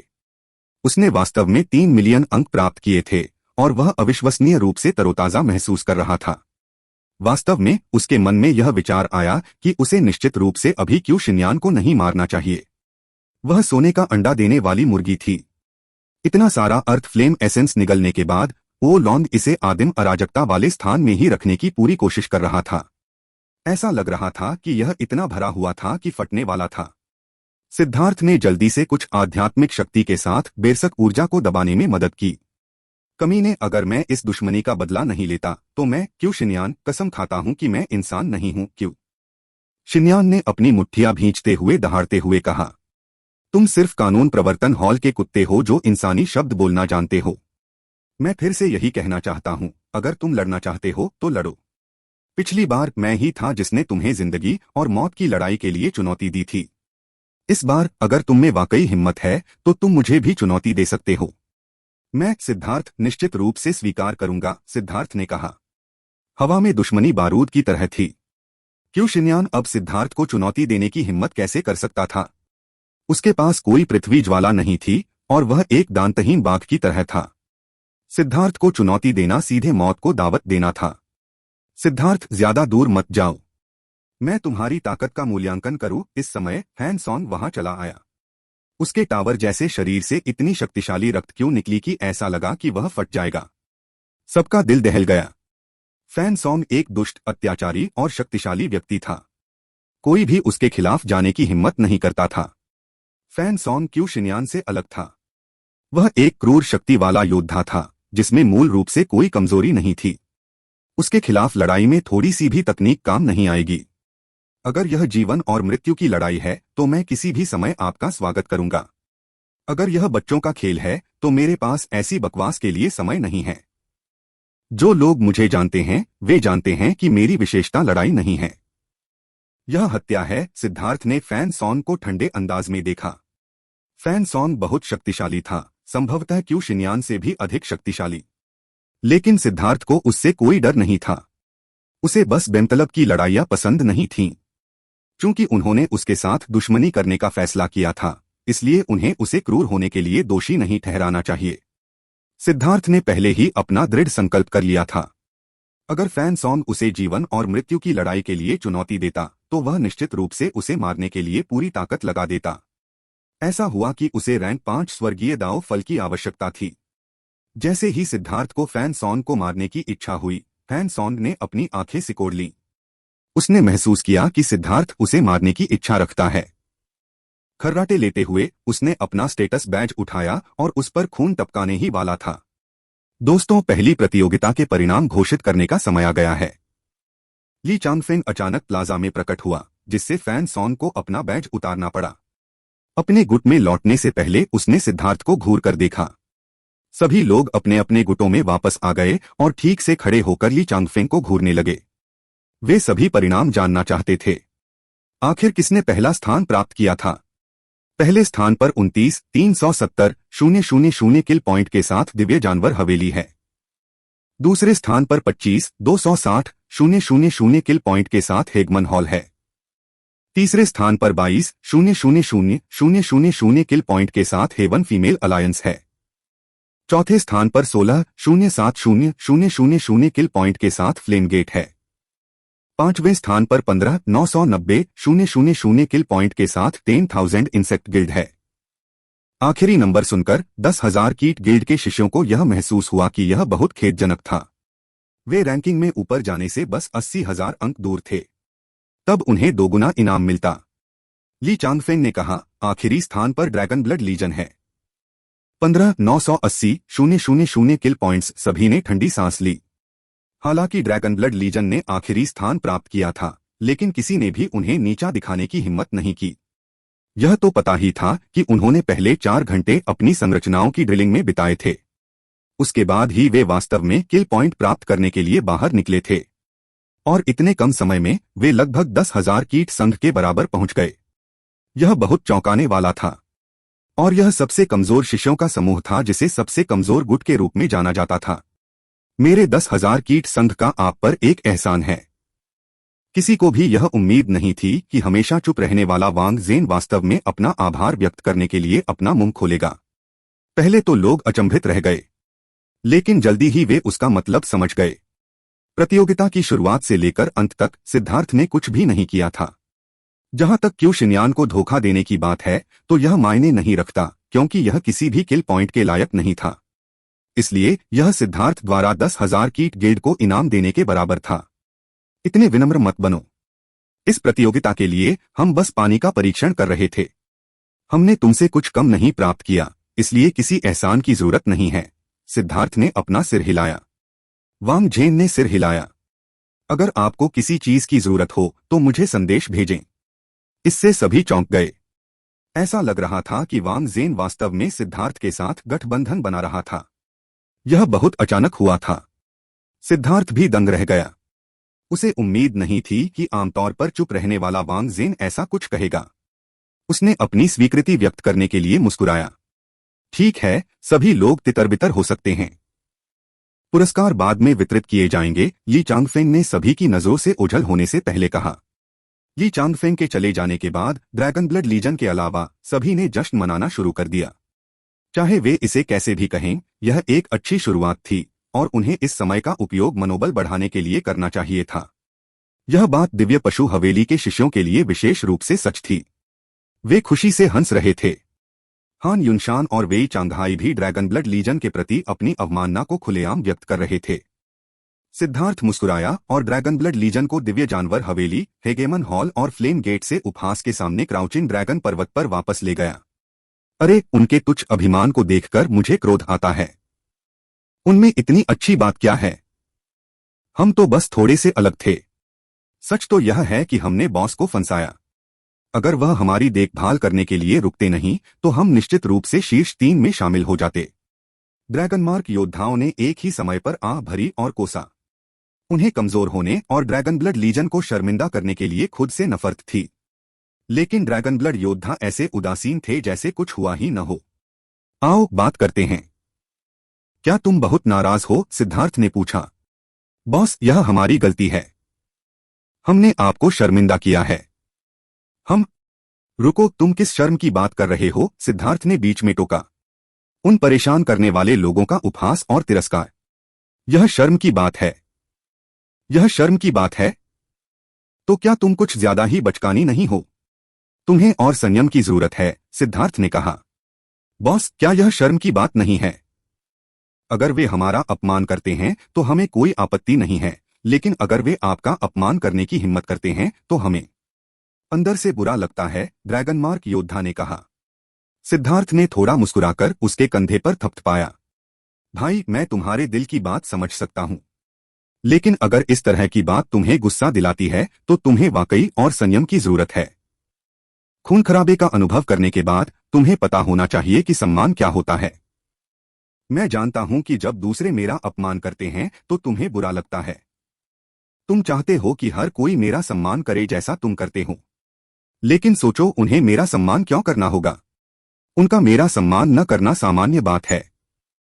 मुझे तो छोड़ो, भगवान को भी सभी की मान्यता नहीं मिलेगी, नहीं तो इतने सारे धर्म नहीं होंगे, नहीं इतनी लड़ाइयां और इतनी नफरत होगी।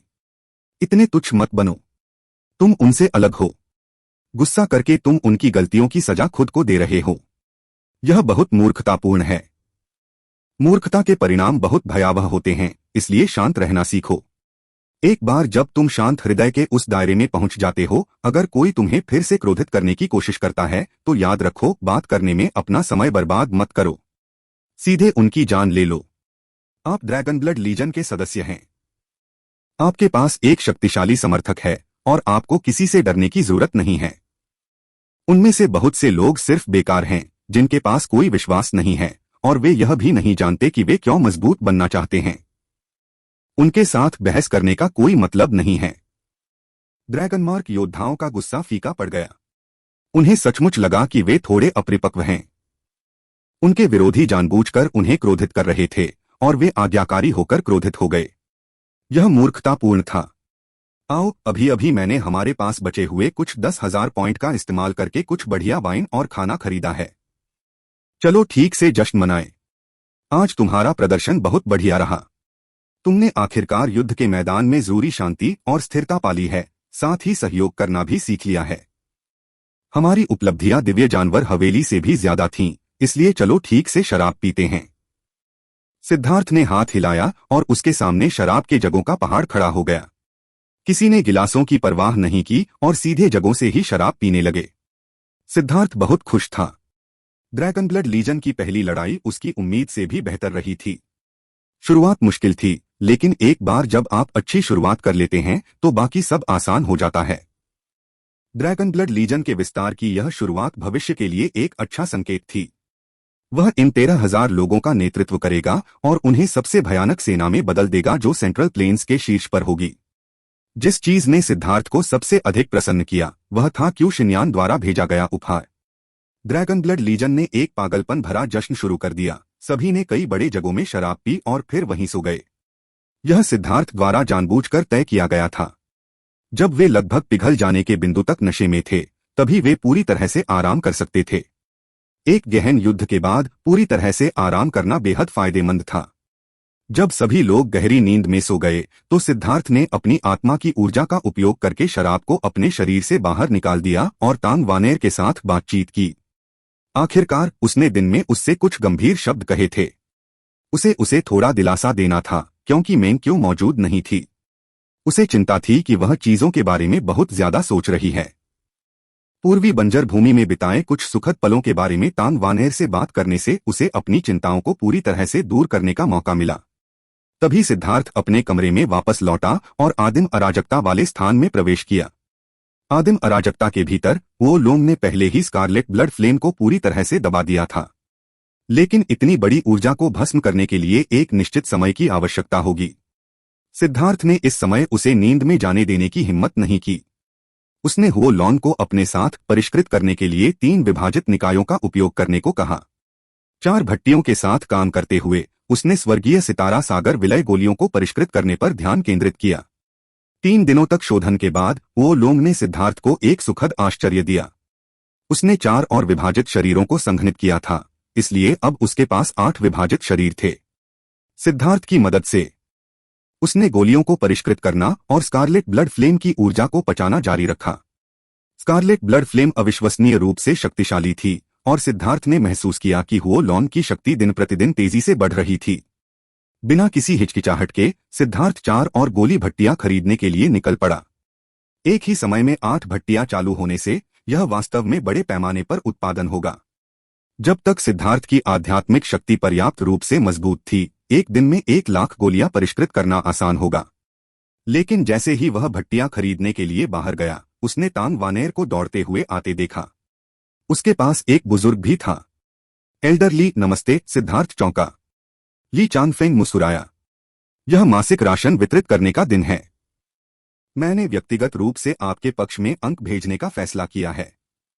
ऐसा कठिन काम तुम्हें कैसे सौंपा जा सकता है? मुझे यकीन है कि तुम्हारे पास कुछ और भी काम है। क्या बात है? सिद्धार्थ को यकीन नहीं हुआ कि ली चंगेफंग सिर्फ राशन लाने के लिए यहां तक दौड़कर आया था। तो मैं इसे छोड़ दूंगा। मैं आपको 2 मिलियन अंक देने के लिए एल्डर हॉल का प्रतिनिधित्व करने के लिए यहां आया हूं। आखिरकार इस बार आपकी हार एल्डर हॉल से संबंधित है। यह एल्डर हॉल की ओर से आपको मुआवजा है। ली चेंगफेंग ने एक क्रिस्टल कार्ड निकाला। सच तो यह है कि एल्डर हॉल के पास इतना पैसा नहीं था। क्रिस्टल कार्ड के अंक सभी एल्डर्स द्वारा अपने संसाधनों को एकत्रित करने का परिणाम थे। वह अब एल्डर हॉल के लोगों में से एक था और वह हार गया था क्योंकि वह कानून प्रवर्तन हॉल के खिलाफ गया था। एल्डर हॉल के लिए अपनी ईमानदारी न दिखाना गलत होगा। सिद्धार्थ ने इस बारे में थोड़ा सोचा और जल्दी ही समस्या की जड़ को समझ लिया। उसने मुस्कुराते हुए अपना सिर हिलाया।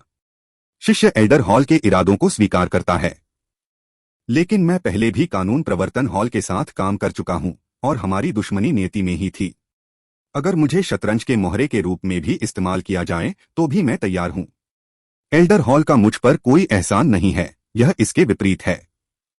एल्डर हॉल मास्टर द्वारा व्यक्तिगत रूप से मेरे लिए हस्तक्षेप करना मुझे अंतहीन रूप से आभारी बनाता है। मुझे एल्डर हॉल के संसाधनों की आवश्यकता नहीं है। जब तक एल्डर हॉल महत्वपूर्ण समय पर मेरे साथ खड़ा रह सकता है, तब तक यह पर्याप्त है। जहां तक अंकों की बात है, तो मैं उन्हें खुद प्राप्त कर सकता हूं। तुम उन्हें कैसे पाओगे? मुझे मत बताओ कि तुम दूसरों को लूटने जा रहे हो। ली चांगफेंग को उस पर विश्वास नहीं हुआ। दूसरों को लूटना बहुत घटिया काम है, इसमें किसी भी तरह का कौशल नहीं है। मैं निश्चित रूप से ऐसा कुछ नहीं करूंगा। मैं बस कुछ औषधीय गोलियां दूसरे शिष्यों के साथ पॉइंट्स के लिए एक्सचेंज करने की तैयारी कर रहा हूं, सिद्धार्थ ने कहा। हम हालांकि इससे नियम नहीं टूटते, लेकिन अगर संख्या बहुत ज्यादा हो गई और औषधीय गोलियों के नियमित संचलन में बाधा उत्पन्न हुई तो कीमिया मंडप हस्तक्षेप करेगा। ली चांगफेंग ने भौहें सिकोड़ी। वे कोशिश कर सकते हैं। मैं एक सच्चा कीमियागर हूं, लेकिन उन्होंने मुझे शामिल होने से मना कर दिया, जानबूझकर मुझे अपमानित किया और मुझे बाहर रखा।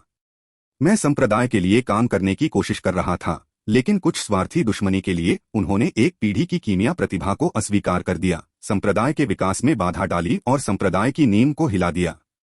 ली चांगफेंग ने जल्दी से कहा, रुको रुको, उन्हें बदनाम मत करो। क्या तुम्हारे पास कोई सबूत है? बिल्कुल, देख लो। सिद्धार्थ ने ली चांगफेंग को एक फोटोग्राफिक जेर दिया, जिसमें यह दृश्य था कि कैसे गो रैन ने अपना आवेदन कीमिया मंडप में लाया था, लेकिन इससे पहले कि वह आवेदन भेज पाता, कीमिया मंडप ने दरवाजा बंद कर दिया और उससे मिलने से इनकार कर दिया। एक और दृश्य भी था जिसमें 10,000 गोलियों वाले हॉल में लुओगो ने जानबूझकर उस पर कीमत बढ़ा दी थी, साथ ही उसके अहंकारी बेलगाम शब्द भी थे। वे सब रिकॉर्ड किए गए थे। ली चांगफेंग अवाक रह गया। उसे लग रहा था कि सिद्धार्थ ने बहुत पहले ही अपने लिए यह रास्ता बनाना शुरू कर दिया था। कीमिया मंडप और 10,000 गोली हॉल दोनों ही बहुत आगे निकल गए थे। तुम्हें पता होना चाहिए कि कीमिया मंडप और कानून प्रवर्तन हॉल के बीच घनिष्ठ संबंध हैं। इस बार मैं उनके साथ खेलने जा रहा हूं। मैं पहले औषधीय गोलियां बेचूंगा और जब वे मुझे गिरफ्तार करने आएंगे तो एल्डर हॉल को मेरी रक्षा के लिए बाहर आना चाहिए। फिर यह सबसे अच्छा होगा कि मामला तब तक बढ़ता रहे जब तक कि जुआन मास्टर भी परेशान न हो जाएं। फिर मैं इन फोटोग्राफिक जेर को छोड़ दूंगा और फिर यह मजेदार होगा, सिद्धार्थ ने हंसते हुए कहा। तुम सच में नहीं जानते कि शांतिपूर्ण कैसे रहा जाए। ली चांगफेंग ने अपना सिर हिलाया। नहीं, मैं शांतिपूर्ण रहना चाहता हूं, लेकिन वे मुझे ऐसा करने नहीं देना चाहते। लेकिन अगर ऐसा न होता तो यह व्यावसायिक अवसर कहां से आता? और इस व्यावसायिक अवसर के बिना मैं पैसे कैसे कमा सकता हूं? पैसे के बिना मैं अपने परिवार का पालन पोषण कैसे कर सकता हूं? सिद्धार्थ ने मासूमियत से कहा। यह मामला बहुत बड़ा है। मुझे हॉल मास्टर को इसकी रिपोर्ट करनी होगी, ली चांगफेंग ने जाते समय कड़वी मुस्कान दी। उस दिन बाद में वह वापस लौटा और सिद्धार्थ को बताया कि हॉल मास्टर सहमत हो गया है। लेकिन जुआंटियन दाओ संप्रदाय के अपने नियम थे और संप्रदाय के भीतर बेची जाने वाली गोलियों को संप्रदाय के भीतर ही परिष्कृत किया जाना था।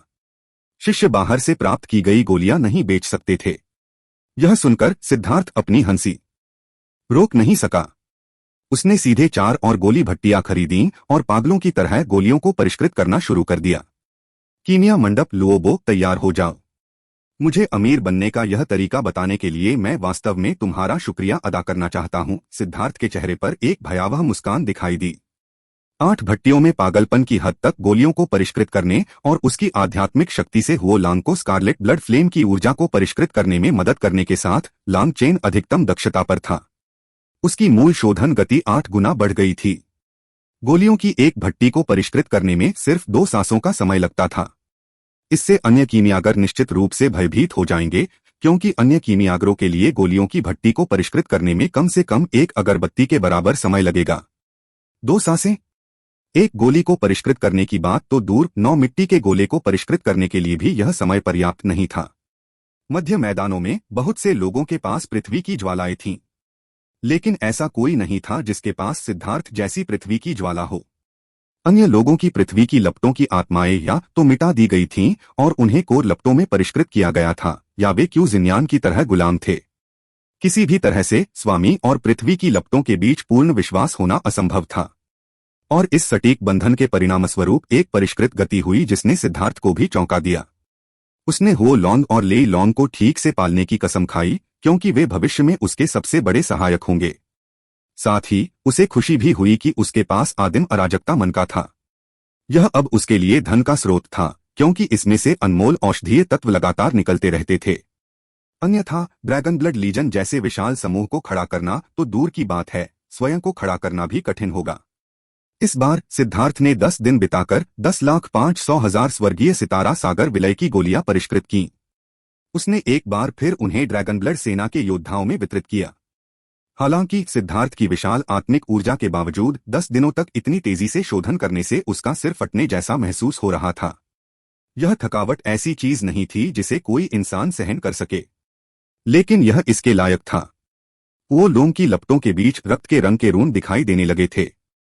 इसकी आभा और भी मजबूत थी, जिसमें स्कारलेट ब्लड फ्लेम की आधी ऊर्जा अवशोषित हो गई थी। सिद्धार्थ वो लॉन्ग की शक्ति को हर गुजरते दिन के साथ बढ़ता देख खुश था, लेकिन वह इसे और सहन नहीं कर पा रहा था। औषधीय गोलियां बांटने के बाद वह गहरी नींद में सो गया। जब प्रतियोगिता समाप्त हो गई तो पता चला कि कौन सा गुट अधिक शक्तिशाली है। आंतरिक संप्रदाय ने इस मामले पर काफी दिनों तक चर्चा की। प्रथम स्थान पर दिव्य पशु हवेली के शिष्य बहुत उत्साही थे। वे जहां भी जाते थे वहां अकड़कर चलते थे और अन्य लोगों की पूजा और ईर्ष्यापूर्ण अभिव्यक्तियों का आनंद लेते थे।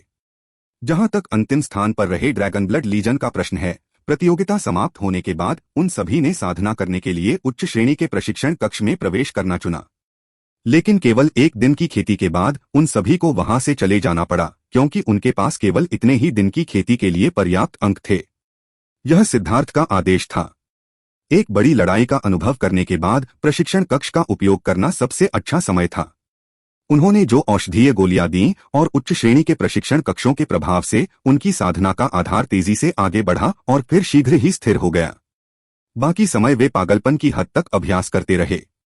ड्रैगन मार्क योद्धाओं को ड्रैगन ब्लड योद्धाओं की तुलना में खुद में बहुत कमी महसूस हुई। भले ही वे सभी तीसरे दर्जे के सेलेस्टियल थे, अगर ड्रैगन ब्लड योद्धा उन्हें मारना चाहते थे तो उन्हें दूसरे हमले की भी जरूरत नहीं थी। लड़ाई के दौरान ड्रैगन ब्लड योद्धा उनकी ताकत के आधार थे, जिससे वे सभी ईर्ष्यालु हो गए थे। इसलिए अपने साधना आधारों को स्थिर करने के बाद ड्रैगन मार्क योद्धा सभी ड्रैगन ब्लड योद्धाओं से उन्हें सच्चे विशेषज्ञों में बदलने की विनती करने गए। बाकी सभी शिष्य ड्रैगन ब्लड लीजन को मूर्ख कहकर उपहास करने लगे। पहले दिन ही अपने सारे अंक खर्च कर देने के बाद भविष्य का क्या होगा? जब भी ड्रैगन ब्लड लीजन के लोग बाहर जाते तो उनका मजाक उड़ाया जाता।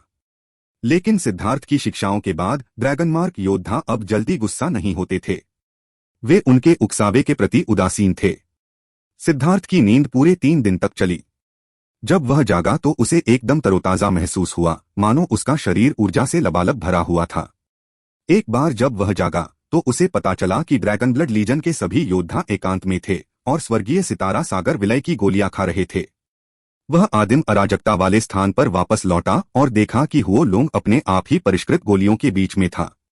उसके बगल में स्वर्गीय सितारा समुद्र विलय की गोलियों का ढेर था। ऐसा लग रहा था कि उनमें से 1,00,000 थे। अरे, हर समय इस तरह काम करने की कोई जरूरत नहीं है, सिद्धार्थ ने हंसते हुए कहा। वो लॉन्ग ने सिद्धार्थ को एक बहुत ही स्पष्ट संदेश दिया। उसने कहा कि परिष्कृत गोलियों के माध्यम से वह अपने शरीर में स्कारलेट ब्लड फ्लेम को पचाने पर बेहतर ध्यान केंद्रित कर सकता है। सिद्धार्थ अवाक रह गया और फिर अनजाने में हंस पड़ा, क्योंकि वह लगातार हुओ लॉन्ग को गोलियां परिष्कृत करते समय पृथ्वी ज्वाला के सार को पचाने में मदद कर रहा था। हुओ लॉन्ग ने अब उस पर निर्भरता बना ली थी। वह गोलियों को परिष्कृत किए बिना सिर्फ ऊर्जा को अवशोषित करने पर ध्यान केंद्रित करने का आदी नहीं था। यह एक अच्छी आदत है, इसे जारी रखो, सिद्धार्थ ने हुओ लॉन्ग को प्रोत्साहित करते हुए दुष्टतापूर्वक हंसा। वह आदिम अराजकता के क्षेत्र में औषधीय क्षेत्रों में टहलने लगा। अब कुछ पैसे कमाने का समय आ गया था। लेकिन कौन सी गोली सबसे ज्यादा असर करेगी और सबसे तेजी से सबसे ज्यादा पैसे कमाएगी? अपने पास मौजूद सभी औषधीय सामग्रियों की जांच करते हुए उसे थोड़ा उलझन महसूस हुई। वह स्वर्गीय सितारा समुद्र विलय की गोलियां नहीं बेच सकता था, क्योंकि उसके पास खुद के लिए भी पर्याप्त मात्रा में नहीं थी। इसके अलावा चूंकि स्वर्गीय सितारा समुद्र विलय की गोली समुद्र विस्तार क्षेत्र की मूलभूत गोलियों में से एक थी, इसलिए जुआंटियन दाओ संप्रदाय ने इसकी कीमत को बहुत कम कर दिया, क्योंकि उन्हें डर था कि कीमत इतनी अधिक बढ़ जाएगी कि शिष्यों की साधना प्रभावित होगी। यही कारण था कि कीमत केवल एक बिंदु थी। यह मूल रूप से कीमियागर द्वारा कोई शुल्क लिए बिना इसके निर्माण की कीमत थी। भले ही उसकी स्वर्गीय सितारा समुद्र विलय गोलियां 7 गुना ज्यादा प्रभावी हों, लेकिन वह इसे 7 अंकों में नहीं बेच सकता था। कोई भी यह विश्वास नहीं करेगा कि यह इतनी प्रभावी थी। यह पहला व्यवसाय अत्यंत महत्वपूर्ण था। वह अधिक से अधिक ग्राहक प्राप्त करना चाहता था। वह चाहता था कि उसकी दवा की इतनी मांग हो कि आपूर्ति भी न हो सके। वह इसे जुआंटियन दाओ संप्रदाय की तुलना में कम कीमत पर स्थापित करना चाहता था, जबकि उच्च गुणवत्ता प्रदान करना चाहता था। तभी उसका व्यवसाय यथासंभव तेजी से फैलेगा। आखिर मुझे क्या परिष्कृत करना चाहिए? सिद्धार्थ ने इस सवाल पर आधे दिन तक विचार किया। उसने 10,000 पिल हॉल द्वारा बेची जाने वाली सभी औषधीय गोलियों को ध्यान से देखा और अंत में उसने एक तरह के औषधीय अमृत पर फैसला किया। इसका नाम स्वर्गीय हृदय आत्मा को शांत करने वाला अमृत था। यह व्यक्ति को तुरंत ध्यान की अवस्था में ले जाने और किसी भी यादृच्छिक विचार को बाहर निकालने में सक्षम बनाता था। यह ऐसी चीज थी जिसकी हर किसी को जरूरत थी। इसके व्यापक अनुप्रयोगों के कारण फाउंडेशन फोर्जिंग क्षेत्र, समुद्री विस्तार क्षेत्र या जियांटियन क्षेत्र के लोग इसका उपयोग कर सकते हैं। अधिकांश लोगों के पास अपने स्थानिक वलय में कुछ होगा और वे इसका बहुत अधिक उपयोग करेंगे।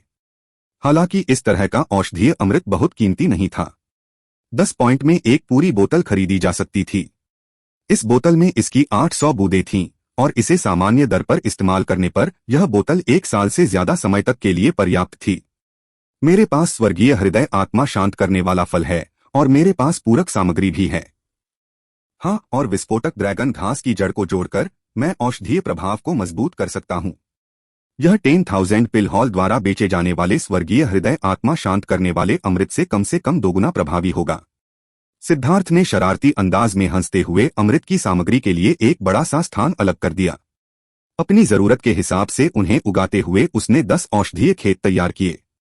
आध्यात्मिक ऊर्जा को आदिम अराजकता मनका में डालने से उन्हें रोकने के कुछ ही सांसों के बाद वे परिष्कृत करने के लिए आवश्यक परिपक्वता तक बढ़ गए।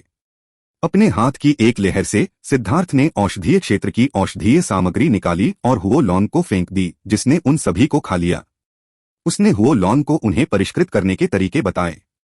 औषधीय अमृत को परिष्कृत करना गोली को परिष्कृत करने से कहीं ज्यादा आसान था। बस कुछ निर्देशों के साथ हुओ लॉन्ग इसे बिना किसी परेशानी के परिष्कृत कर सकता था। बस कुछ ही सांसों में उसके पास औषधीय अमृत की एक बैरल थी। यह व्यावहारिक रूप से इससे अधिक सरल नहीं हो सकता था।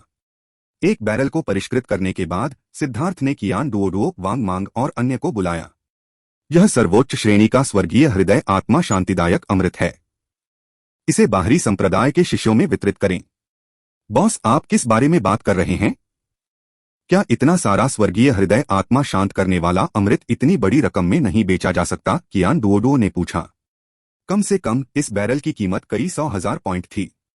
चीजें बेचने से पहले पहला कदम बाजार स्थापित करना है। हमें लोगों को यह बताना होगा कि चीजें कहां से आई हैं और वे कितनी अच्छी हैं। इसे विज्ञापन के रूप में लें, लेकिन पहले की तरह प्रत्येक व्यक्ति को इसे आजमाने के लिए केवल 10 बूंदें ही मिलेंगी।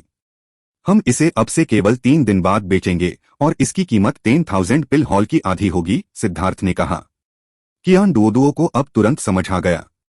ऐसा लग रहा था कि सिद्धार्थ ने जो पॉइंट पहले बेचे थे वे सभी स्वर्गीय हृदय आत्मा शांत करने वाले अमृत के लिए आधारभूत कार्य थे जिसे वह बेचने वाला था।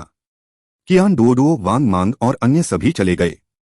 सिद्धार्थ आदिम अराजकता स्थान पर लौट आया और स्वर्गीय हृदय आत्मा शांत करने वाले अमृत को वास्तव में परिष्कृत करने लगा। उसने 10 औषधीय क्षेत्रों में बारी बारी से काम किया। जब तक वह 10वां क्षेत्र पूरा करता तब तक पहले वाले के औषधीय तत्व फिर से परिपक्व हो जाते। यह एक आदर्श चक्र था। आदिम अराजकता के भीतर 7 ज्वाला ड्रैगन गोलियां परिष्कृत कर रहे थे, जबकि एक औषधीय अमृत परिष्कृत कर रहा था। जहां तक सिद्धार्थ का सवाल है, वह एक किसान था जो लगातार अपने खेत की कटाई कर रहा था। जब सिद्धार्थ काम में व्यस्त था तो कियान डुओडुओ और मंग वांग भी व्यस्त थे, क्योंकि वे मुफ्त पीक ग्रेड स्वर्गीय हृदय आत्मा शांति अमृत की खबर फैला रहे थे। कियान डुओडुओ, वांग मांग और उनके समूह के अन्य बाहरी संप्रदाय के शिष्यों का अब बाहरी संप्रदाय में एक निश्चित मात्रा में प्रभाव था। उनकी घोषणा ने अनगिनत शिष्यों को आकर्षित किया। 3 अगरबत्तियों के बराबर समय में ही लाखों बूंदें खत्म हो गईं। नतीजतन दूसरे दिन अनगिनत शिष्य और भीख मांगने आए। यह सर्वोच्च श्रेणी का स्वर्गीय हृदय आत्मा शांत करने वाला अमृत अविश्वसनीय था। जिस अमृत का वे आमतौर पर उपयोग करते थे उसे ध्यान की अवस्था में लाने में आधी अगरबत्ती के बराबर समय लगता था। इसके अलावा अगर उनके दिल भारी तनाव या अन्य भावनाओं से बोझिल थे तो इसमें और भी अधिक समय लगता था। लेकिन इस उच्च कोटि के अमृत ने उन्हें कुछ ही सांसों में ध्यान की अवस्था में पहुंचा दिया। यह व्यावहारिक रूप से चमत्कारी था और घोषणा में कहा गया था कि इसकी कीमत 10,000 पिल हॉल की कीमत से आधी थी। उद्घोषकों ने कहा कि वे 3 दिन बाद ही बिक्री शुरू करेंगे, लेकिन दूसरे दिन ही लोगों की बड़ी लाइन लग गई थी तथा कुछ लोग भारी मात्रा में इसे खरीदने के लिए तैयार थे। कियान डुओडुओ ने सिद्धार्थ से सीखी हुई तरकीबें इस्तेमाल की और सभी को बताया कि यह सुनिश्चित करने के लिए कि हर कोई शीर्ष ग्रेड स्वर्गीय हृदय आत्मा शांत करने वाले अमृत के प्रभाव का आनंद ले सके, प्रत्येक व्यक्ति को 2 बोतलों तक सीमित रखा गया था। अगर वे इसे फिर से खरीदना चाहते थे तो वे खरीद सकते थे, लेकिन उन्हें फिर से लाइन में लगना पड़ता था। नतीजतन लाइन कई 100 मील तक बढ़ गई। 3 दिन बाद सिद्धार्थ आखिरकार बाहर आया। जब बाहर लाइन में खड़े लोगों ने सिद्धार्थ को देखा तो वे इतने उत्साहित हो गए कि जयकारे एक विस्फोट की तरह थे।